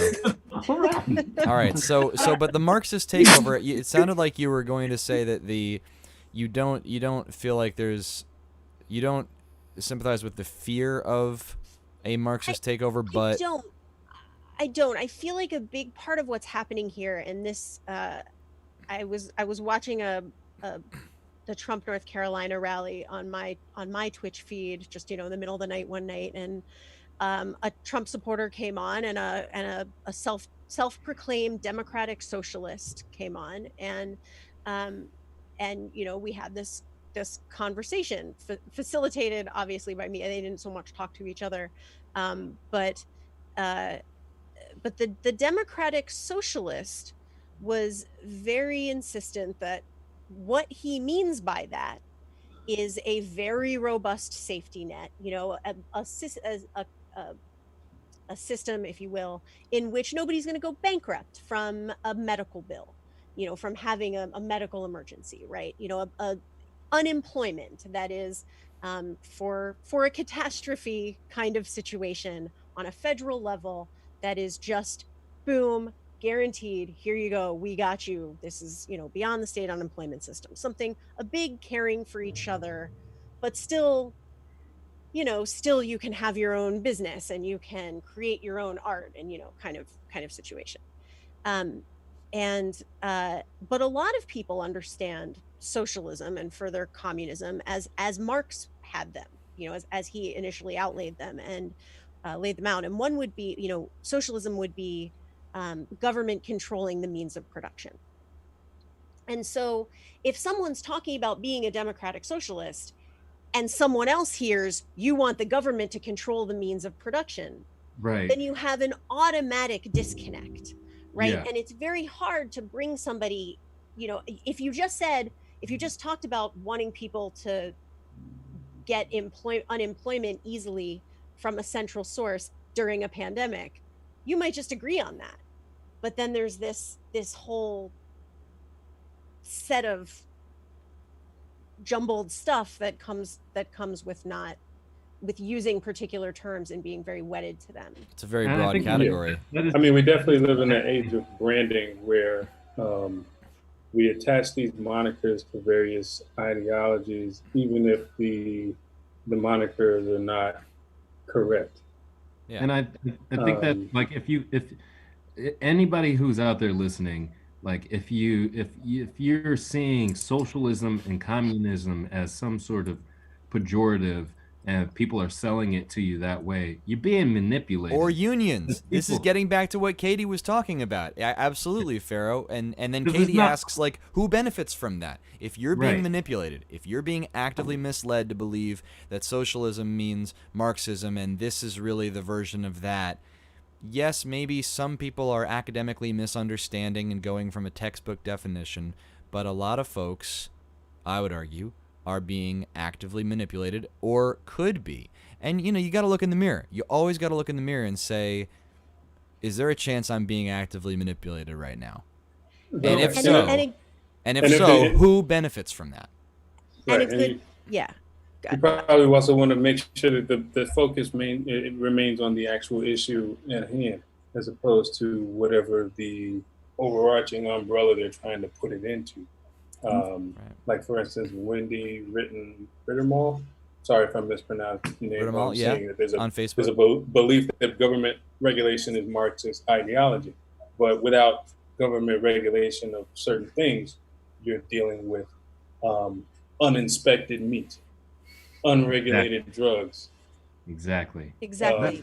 You need a thoughtfully regulated capitalist, again, in the traditional sense of people being able to create goods and move them in a marketplace freely. This is part of our free association, but well regulated because shorthand the tragedy of the commons and whatnot. But the manipulation question that Dan and Pharaoh bring up is key because Katie said who is aided by that belief and also right, who is maybe stoking your fears. You really can't trust somebody who is playing on your fears. Like, imagine you went to buy a car, right? And the car salesman just kept talking about how the roads are so dangerous nowadays. And you really, there's drag racers. Just the other day, 6 drag racers got in a huge crash on the highway, just right over there, maiming children, putting your entire family in danger every time you just innocently try to take them to soccer practice. And that is why you need this armored Humvee. But that's Wait, what that's you the might argument. you might buy that and you might say you're trying to sell me on something for your own benefit. There's something like that when it comes to Black folks too. People are constantly trying to sell that Black folks are dangerous, that they are less than, that they are barbarian. It is in books, it is in our language today, and that stokes a fear that ends up like killing us. Yeah. And if you ascribe to that fear, check it.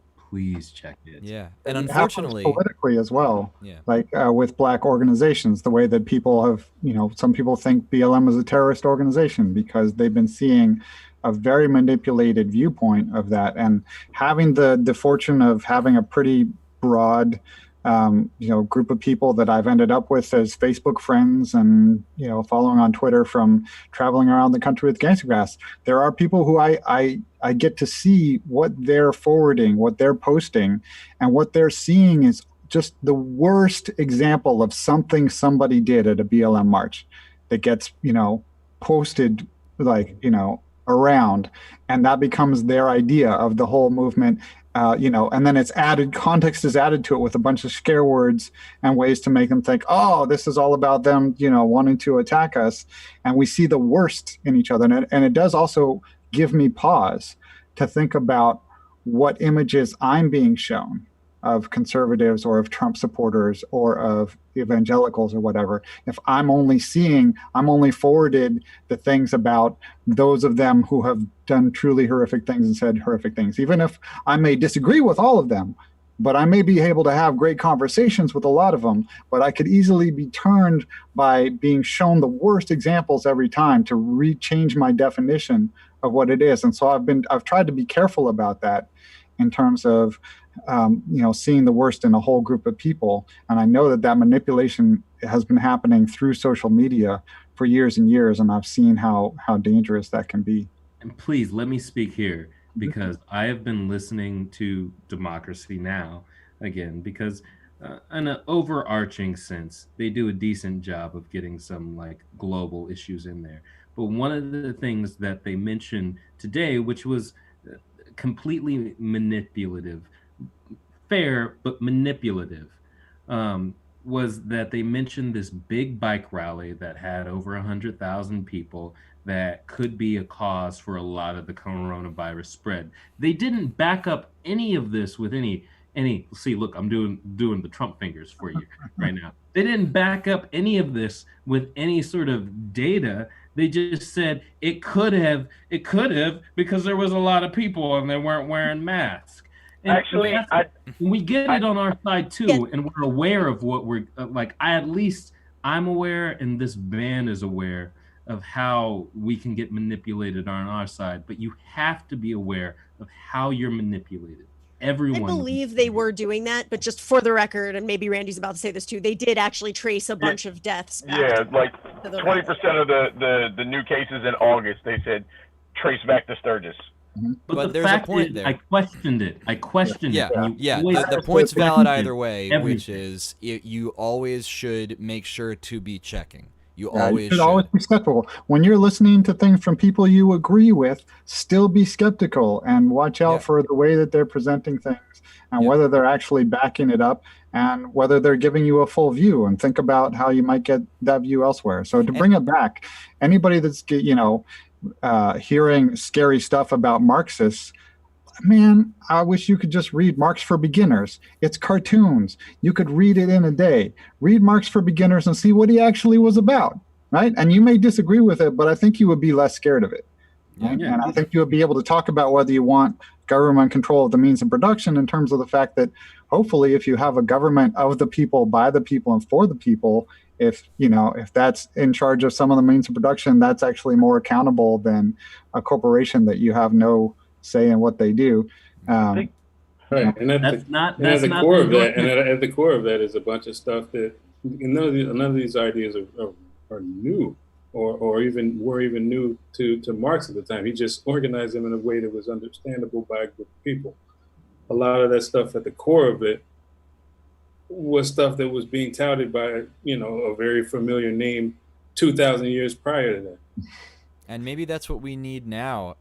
Some amount of, like, at one point, Katie was trying to condense down everything that she was trying to say, and I didn't want to be pithy, but in my head I was like, well, that sure is a mouthful. Like, you can't, if you can't condense it down to a soundbite. I'm not saying sound bites are good or bad morally, but if we got to be able to convey ideas effectively, and this is what makes derailment like almost as bad as deception, or not as threats of violence, but like derailment is a really effective tool of just completely losing somebody's message, because it's hard to convey the more complex concepts. So maybe what we need is an ability to take a message and say, okay, I get it, but can you just explain it really effectively in a way that people will get?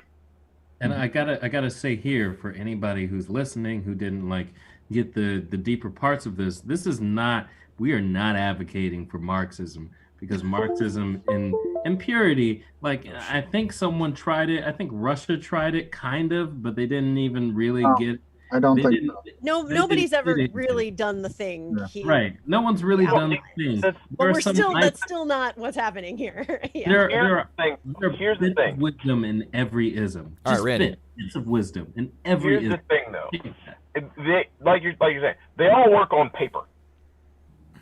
Every one of them works on paper, right? And then you put people in them, and people are like, "Yeah, we can be mostly communist, but let me just have a little bit extra over here for me and my peoples, and me and my peoples, and a little bit over here for me and my peoples." And then, you know what I mean? It all works on paper. So the idea, on an extraordinarily grand scale is, you know, how do you convince individuals that not only is it in your, it's okay to do things in your own best interest, but if when you decide your best interest is far more important than anybody else's, then maybe you shouldn't be in charge of shit, right? And then that's, you know, it's one of those, and then recognize that there are always going to be those people, no matter how much you perfect a society, there are always going to be people who make the decision that I need this for me, I'm going to do this for me or for mine, I'm going to take this, so on and so forth. Those people are called criminals, right? So when you're talking, Depending on when what's you're talking, legal. Yeah.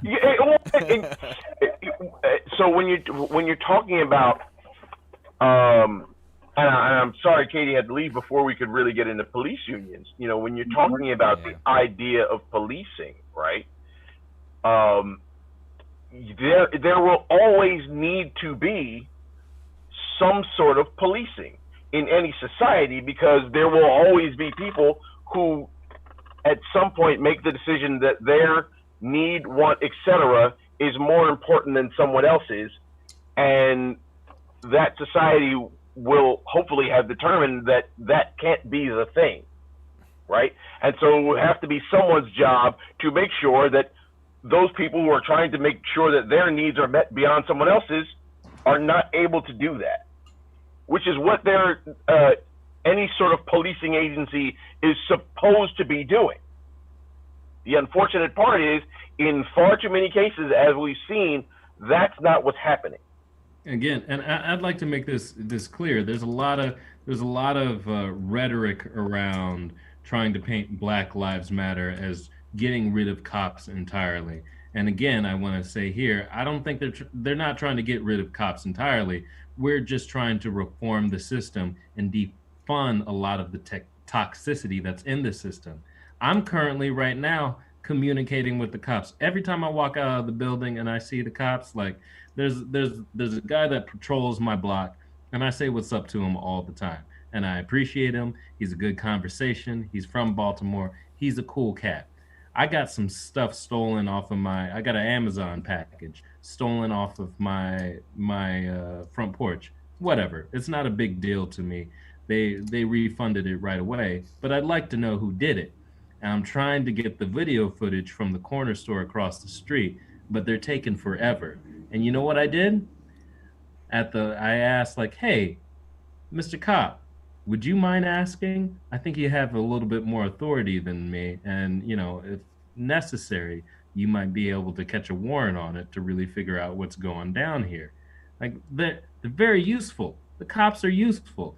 And I've had a lot of shitty run-ins with the cops, but I still appreciate what they do. Right.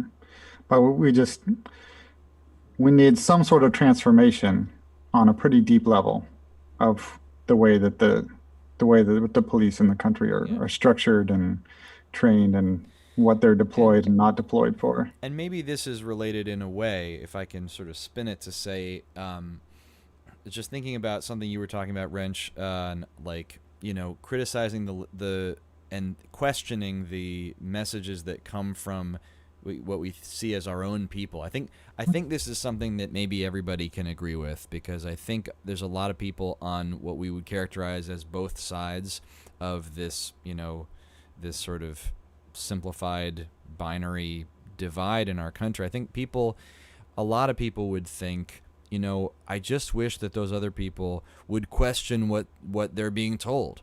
I think a lot of people say that, right? Yeah, right. And I don't like saying on both sides, because I think that oversimplifies people and this country and issues. But let's call it on both sides. I think there are a lot of people say about each other, I wish that you would question what you're being told, question who you think are your allies and your friends, question people who are agreeing with you. One thing, Wrench, that you've said is the reason that we're voting is to elect who we're going to be protesting against next year, which is to say, I can vote for somebody and then turn around and have issue with them and disagree with them. And you absolutely should. You absolutely should. So I think this is something that we can all agree on.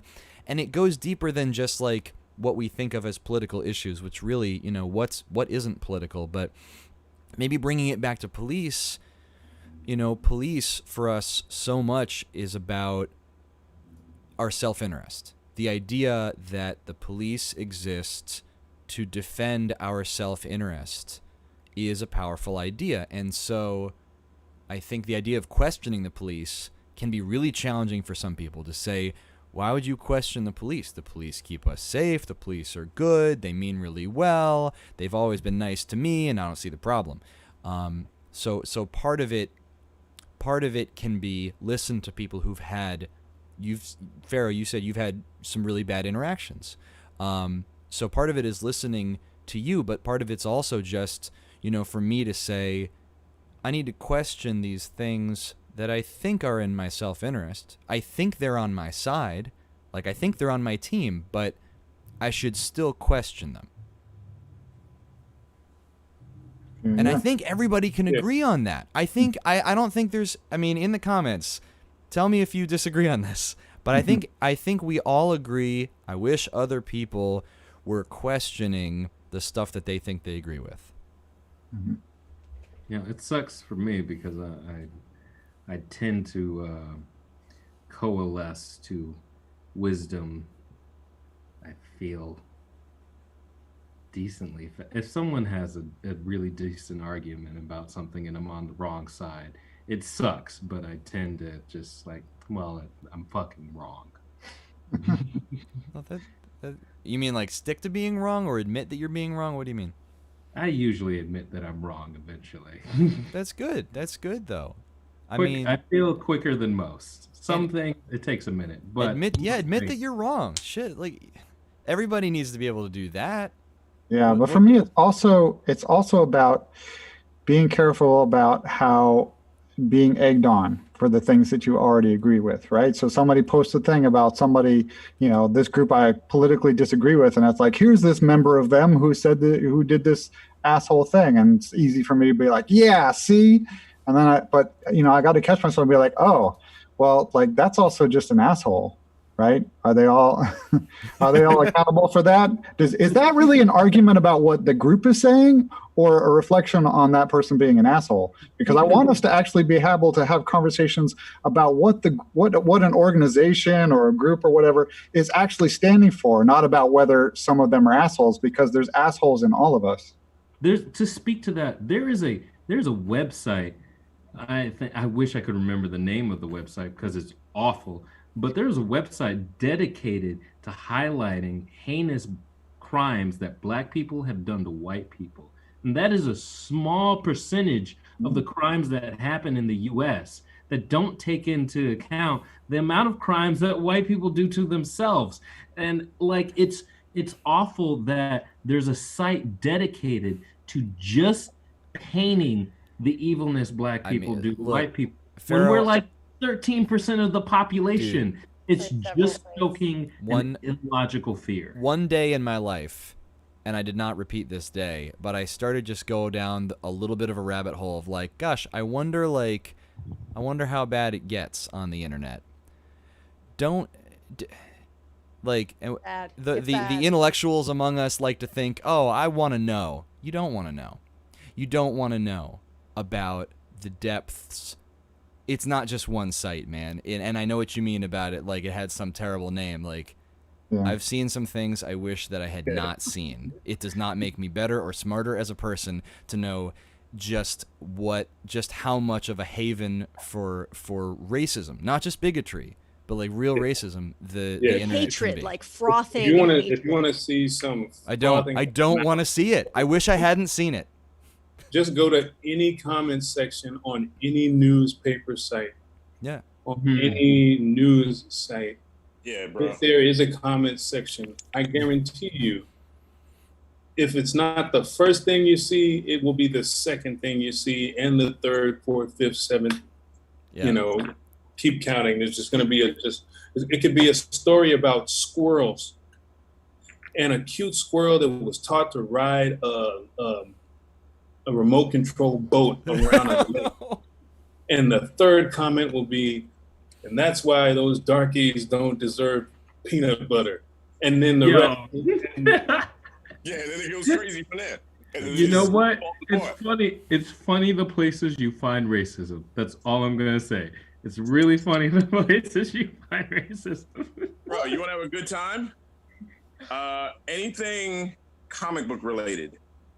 Oh my god! The last about 15 years or so. Yo,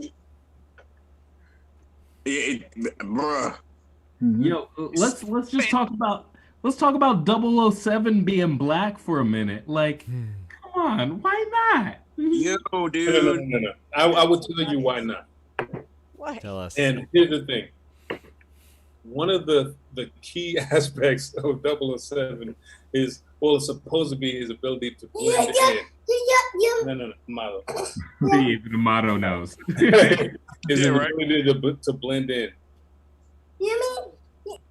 He was just like, let me hop in on this, because I got something to say about 007. Hold up. I was watching Never Say Never Again. Let me tell you. Motto's like, Roger Moore. Yeah, but the point he was going to make was 007's ability to blend in, and our son, you can fill in the blanks there on the Space Unicorn Adventures. That boy would be playing the old Gangstagrass game of Count the Brown folks.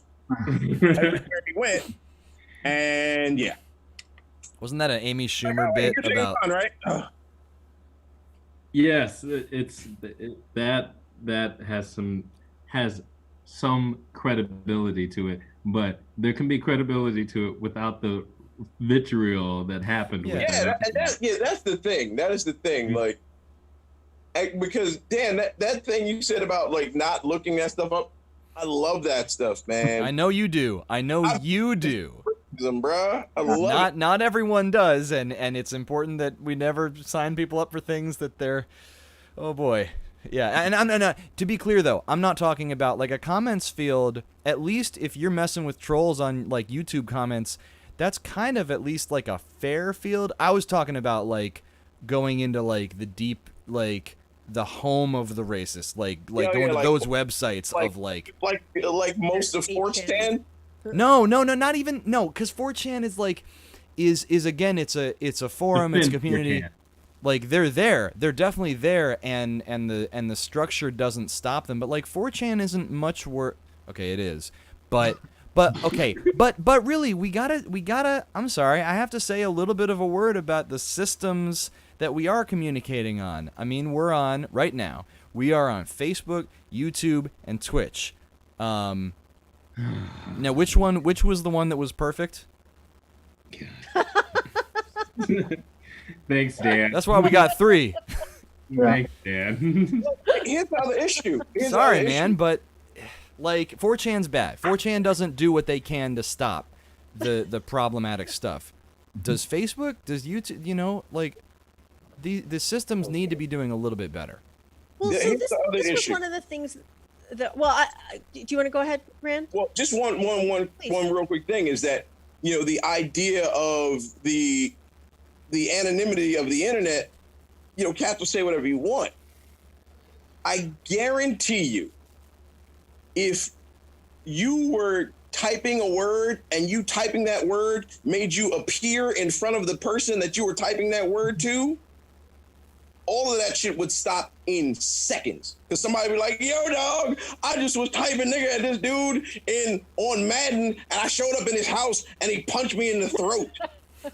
By the way, and that shit would go viral, and it would stop.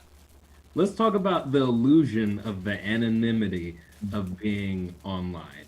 Just, you know, I just want to mention that, like, that might not happen, but like, we're not secure online anymore. But it's not like it's not. That's a different point. Yeah, and it doesn't apply to us either, because like as Arson has mentioned, like we're kind of the six of us. Like hello everyone. Yeah, Here's like, me yo, in my house. You're in our houses right now. Yeah, like whatever. so we're not. I'll give the positive angle on what Arson said. It's like if you were typing to somebody on social media and suddenly you were in the same space as them, it also might go like, oh, you're a leech, you're blah blah blah, you're a bad person, and then pop, you're in their house, you're like, oh, your life sucks too. Like yeah, exactly. Damn, like maybe I had the wrong image of you. I'd like to say that I don't leave any comment that I wouldn't love to say right in front of anybody. Good policy. Good Yeah. policy. So, Yeah, but the way that it applies to your comments though is just maybe says that you're comfortable saying some stuff to people that I would not be comfortable saying. I troll the shit out of my friends. I troll the shit out of my friends. well, good-natured trolling is good-natured trolling is a totally different thing. Internet. You should put anything. You could treat anything you put on the internet like it's going to be there forever. Absolutely. And I wanna let Sleeve say what she's gonna say, but I wanna just note that she's used the term good-natured trolling, and I'm so ready right now. But please say your thing. I feel like that's what I had to learn. Like I'm an only child, so I never had brothers and sisters teasing me. So when I got into the gangsta van, I had to learn good-natured trolling. Like, Yeah. it's a thing, and that can happen among friends. But what you guys are talking about is this this anonymity versus familiarity. If you're in their living room, you're not going to say the same things. You're not going to say that shit. Presumably. At all. But I'm kind of to take it back to what Dolia was saying about the newspaper comments specifically. So when I blogged for a newspaper and had hundreds of comments on posts, it was mostly good discussion. Like there was one guy who went by Lone Mule who was fairly frequently suggesting that I needed laxatives. And occasionally somebody would say something about how I must not know anything because I'm blonde. But like other than that, it was thoughtful discussions between people, and they seemed to kind of create a community. And so I wonder if is it that creation of the community that made that less of an issue, or is it something about the time? What has happened in the whatever decades since that that has changed how people are interacting in the comments? There's a Yes. wisdom in there. Yeah, short about answer, yes. How important it is to create community. Yeah, absolutely. Wherever. So you think maybe it was about the creation of the community and not about the duration, like something that's happened since that time that I has want to hear changed in what the culture. Dolio has to say on me this. too. About creating communities within certain online spaces. And tying it to online or has comments and something trolling happened- and or has something happened over time that has actually made this worse? Or is it just that we're not creating communities and familiarity between people when they comment? Well, right. I think now it's more of a free for all, whereas before, online forums used to be heavily moderated. Like there would be assigned moderator roles because they were assumed to be communities, but there was some sort of control. When you're looking at online forums, especially like the comments section, is basically a free for all. And there is a large degree of anonymity, and that with that anonymity, it gives people the space to be their worst selves. And given that opportunity, it's almost a guarantee that it's going to get pretty vile, especially if there's no one moderating. Yeah. I think the problem that I have with good-natured trolling as an idea is it kind of comes back to what I think has happened is that there's a dissonance between we have all this connection, or we have something that looks like connection, but there's not necessarily a whole lot of substance behind it, whether that's community or real meaningful conversation, or even, if we're anonymous, we don't really have identities. And so we have this, it's like talking to somebody in a dream and realizing you're in a dream and having that feeling of like, oh, this sentence is meaningless. You don't exist. What am I even doing here? And I think that's really hard. And I think a lot of trolling comes from, like, I'll notice this, and I'm watching like Randy interacting with some trolls, and the trolls are interacting with Randy, and Randy's interacting with the trolls, and the trolls came on like some Black Tribbles podcast. Like, why are they watching a Black Tribbles podcast? Why are they just here just to talk shit? Because they're lonely, because they're trying to connect with people, and they're trying, and it's working in the way that they're doing it, which is that they're having a conversation with Arson, the voice of reason. Negative attention is no attention. For some of them, I think that is the motivation, is the loneliness. But for others of them, especially when it comes to trolling movements that are focused around achieving some sort of goal or solution, the trolling is more of the mean of distraction, of deflection, to get you focusing on squashing the troll, as opposed to being fully dedicated to the goal in which you were already organizing the community. Now, those are Dolio's trying to say is that it's FBI or CIA. Well, sure. No, I mean, it's not.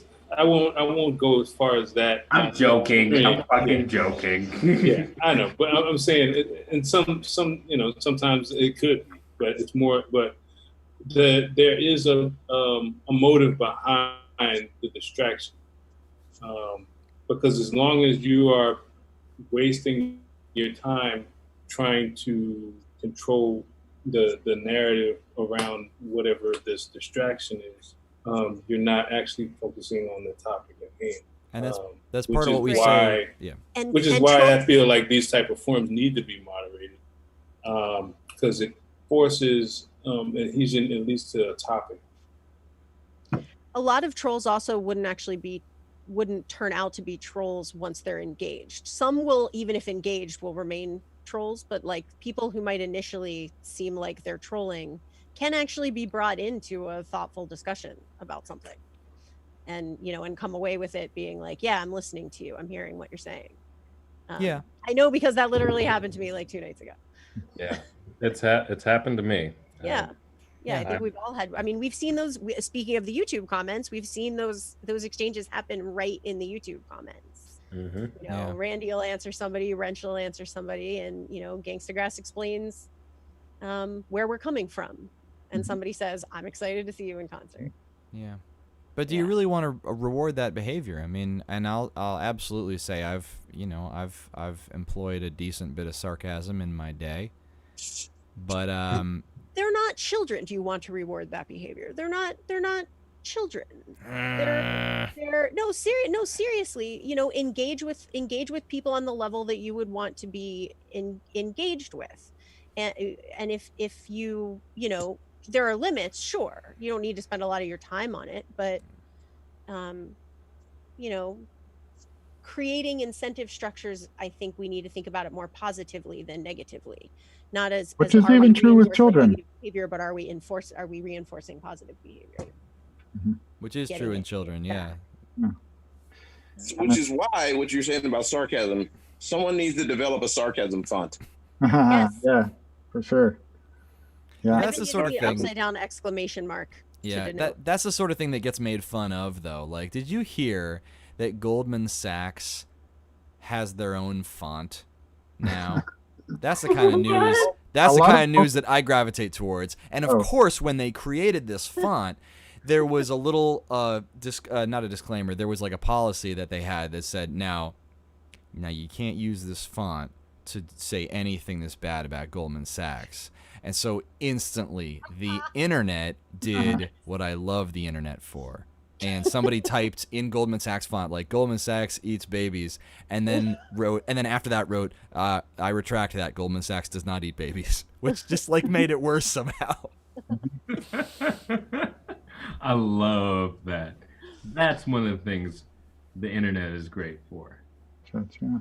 Trolling corporations. I mean, like Arson, I agree with you. Yeah, there should be a what we need is a sarcasm font, but because we can't have a sarcasm font, people are just gonna get punched in the face. And that's why I don't mess with sarcasm anymore. Yeah, and we're going to have to build up our reflexive muscles in being able to say, okay, I'm sorry, what did you actually mean by that? And just find out directly rather than miss the sarcasm, And fly off just the handle, ask. Yep. and Yep. give them a little bit of the benefit of the doubt and engage them in a sincere conversation. Did you mean that? No? Yeah. Yes. Just And if you didn't mean it, throw a little wink after it, just so. right. Oh, okay. I see what you meant now. For sure. Yeah. I've got something I've been sitting on since Sleeve touched on it like an hour ago. But I wanted to get into a little bit. She was talking about, the conversation between somebody who's going to say, I'm a socialist, and somebody else who's going to bring a bunch of preconceptions about what that means and whether you want to stick with labels that people have a bunch of preconceptions about, which is a tricky thing. It's complicated. But in defense of sticking with labels, even when people have preconceptions about, sometimes you want to let them go if it really is something. So like, if you don't agree with, anything that happened in Russia, don't use a hammer and sickle because that's pretty much exclusively, associated with that. Right? Socialism being a pretty broad thing that's applied to all kinds of stuff. I don't think you necessarily want to run away with it because you can end up in a defensive game of having to abandon whatever label you use because it's going to get smeared, right? And it's going to get smeared not just on you, but on people that are adjacent to you who don't admit it, right? Like Biden is going to get called a socialist right now. He's going to get smeared as a socialist. He's going to get smeared as somebody who wants to defund the police, even when he says that's not what he wants to do, because he's adjacent. And let me ask you a question on that. Like, has Bernie supported Biden explicitly? Yes. Okay, he did. Yes, okay. for Because sure. I would imagine there's got to He be had the some big wood pile at the DNC. because there's got to be some awareness for him to say like, well, I want to support him because I think he should win, but also I realize that like me making myself adjacent to him, but you're right because he's going to get smeared either way no matter what. He is. And so at some point you have to say like, look, I'm just going to say, yeah, that is like, I'll stick with that term because we have to fight out this idea. Right. And if you're going to smear me for this, let me tell you what I think it is, rather than just saying, OK, you're going to call me a socialist. OK, I'll come up with some other term. Right. Because they'll smear you as a liberal. They'll smear you as whatever. And if you're like going to end up trying to not have a term because you'll get smeared, you end up not defining yourself and not ending up having those battles over the ideas because you're always trying to redefine the terms.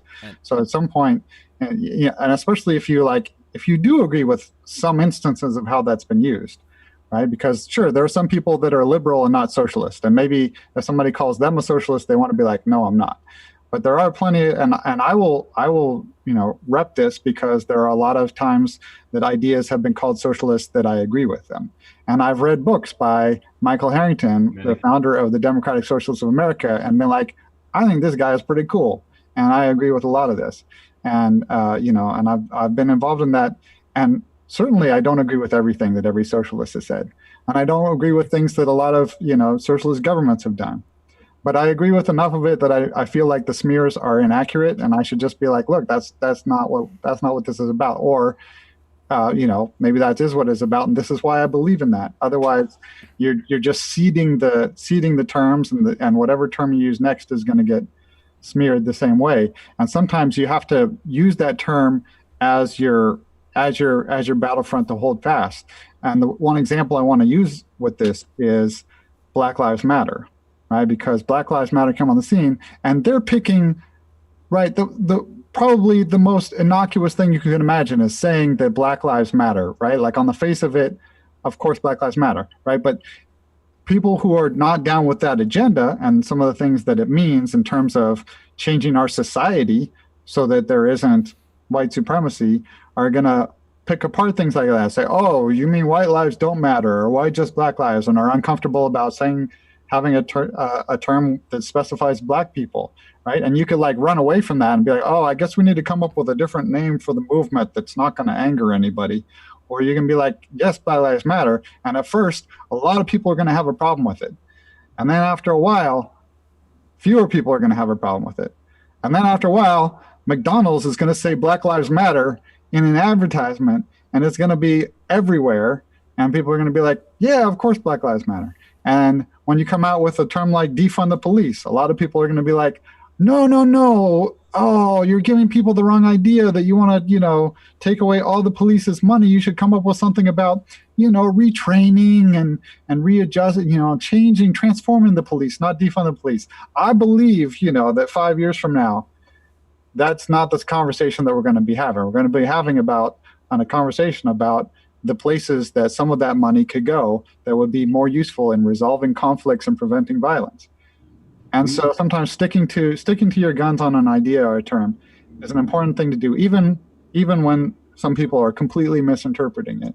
And that's why if people I will come out of the conversation being like, I think that we should care for each other and we should provide for each other. We should pool some of our resources so that, people don't starve and people have places to live. And also we should pool some of our resources so that we can do awesome things that make everybody's life fun and exciting and allow people to be creative, blah, blah, blah. I'll try to explain it first. But if somebody says, well, you're a socialist, I'll be like, yeah, okay. But let's talk about the idea. Yeah. I want to tie that. We are trying desperately here in this country, all of us, to make a unique, diverse country. And we need to be able to listen to each other for that completely, honestly, with an open mind. And I know open mind, we've gotta be able to at least listen to each other. And we're trying to create something unique. And when we start to fight, when we start to bicker, when we start to go against each other, when we start to rip apart the basic thing that brings us together, then we're not unique. We need to keep what's unique about this country alive. And the fact that we're all here, that we're all trying to figure it out, that we're all finding the wisdoms in between all of the bullshit that has come before us, that makes us unique, that we're trying to get to a better place. The antithesis of us is I won't even get into that. We're trying to be unique. Well, that uniqueness that you're talking about, Pharaoh, is exactly like there was a whole stream on that in the YouTube comments. Ann Lincoln, was saying, I will say the concept of individualism. She's into individualism versus collectivism, but this is another one of those false dichotomies, right? Yeah. Of course, the whole doesn't work. I mean, this is what we've seen in places like the Soviet Union, where if you put the collective too far above the individuals, and especially as what Randy was saying, but some for my people over here and me and my people, and some for me and my people, you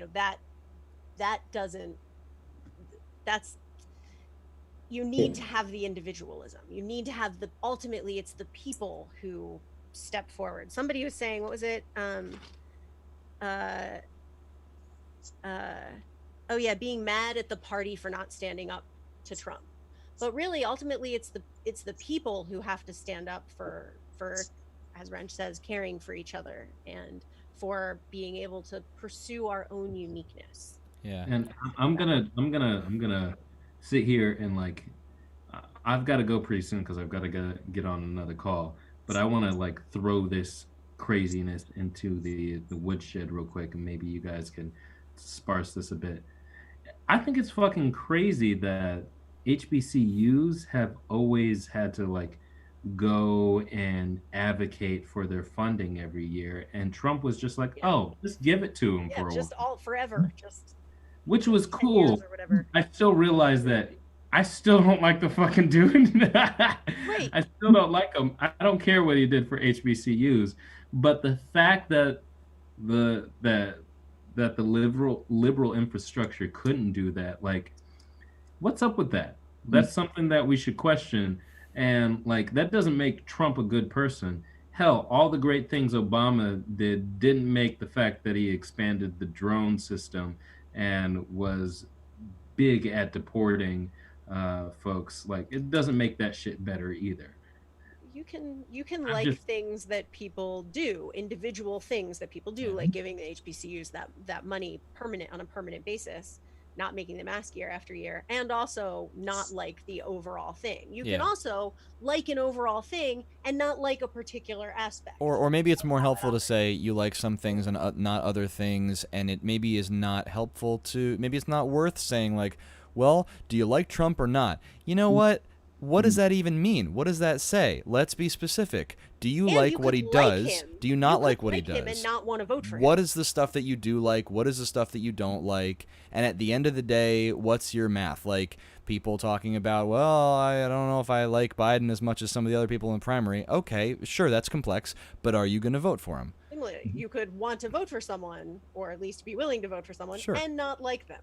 And it comes back to what Wrench was saying about consistency in definitions, which is something I can link back to the anti-racism book I was reading by Ibram Kendi, where chapter 1 is about definitions, and he actually says that like to do anti-racist work is to hold consistent, clear definitions, which is partially linked to like, what are you standing for? What are you trying to do? And to be a racist and to further the cause of racism is to constantly be shifting and redefining your definitions and saying, yeah, well, I mean, that's not bad. I do that, but I guess it's excusable in this case. And so, you set those definitions, whatever it is, if it's your political stance or your economic approach, figure out what it is that you support and establish a definition that's clear. And then it doesn't matter what somebody does or whatever. You can't be easily misled and distracted and said, well, what if this person uses that label? Okay, that doesn't really invalidate my point, because I'm still about what I'm about. Andrew, let's talk about that personally later. I gotta go, y'all. Yeah, and we probably all should. Right. My cat jumped on my lap. Actually, I was just going to ask who was making a cameo on the team stream right now. This is the rare voluntary cameo from Burton. All right. But when the pet jumps on your lap after a 2-hour call, that's often a sign. Yeah, I gotta call it a night myself. Yep. This was a great conversation. Tune in next Friday. We're going to have Branjay joining us to talk a lot more good shit. And we will be answering the question from Super Dave 420, our son, how long is that dread? But don't answer him now, because we got to go. Tune in next week, and you may find out. So, good night, everybody. All right. Good night, everybody.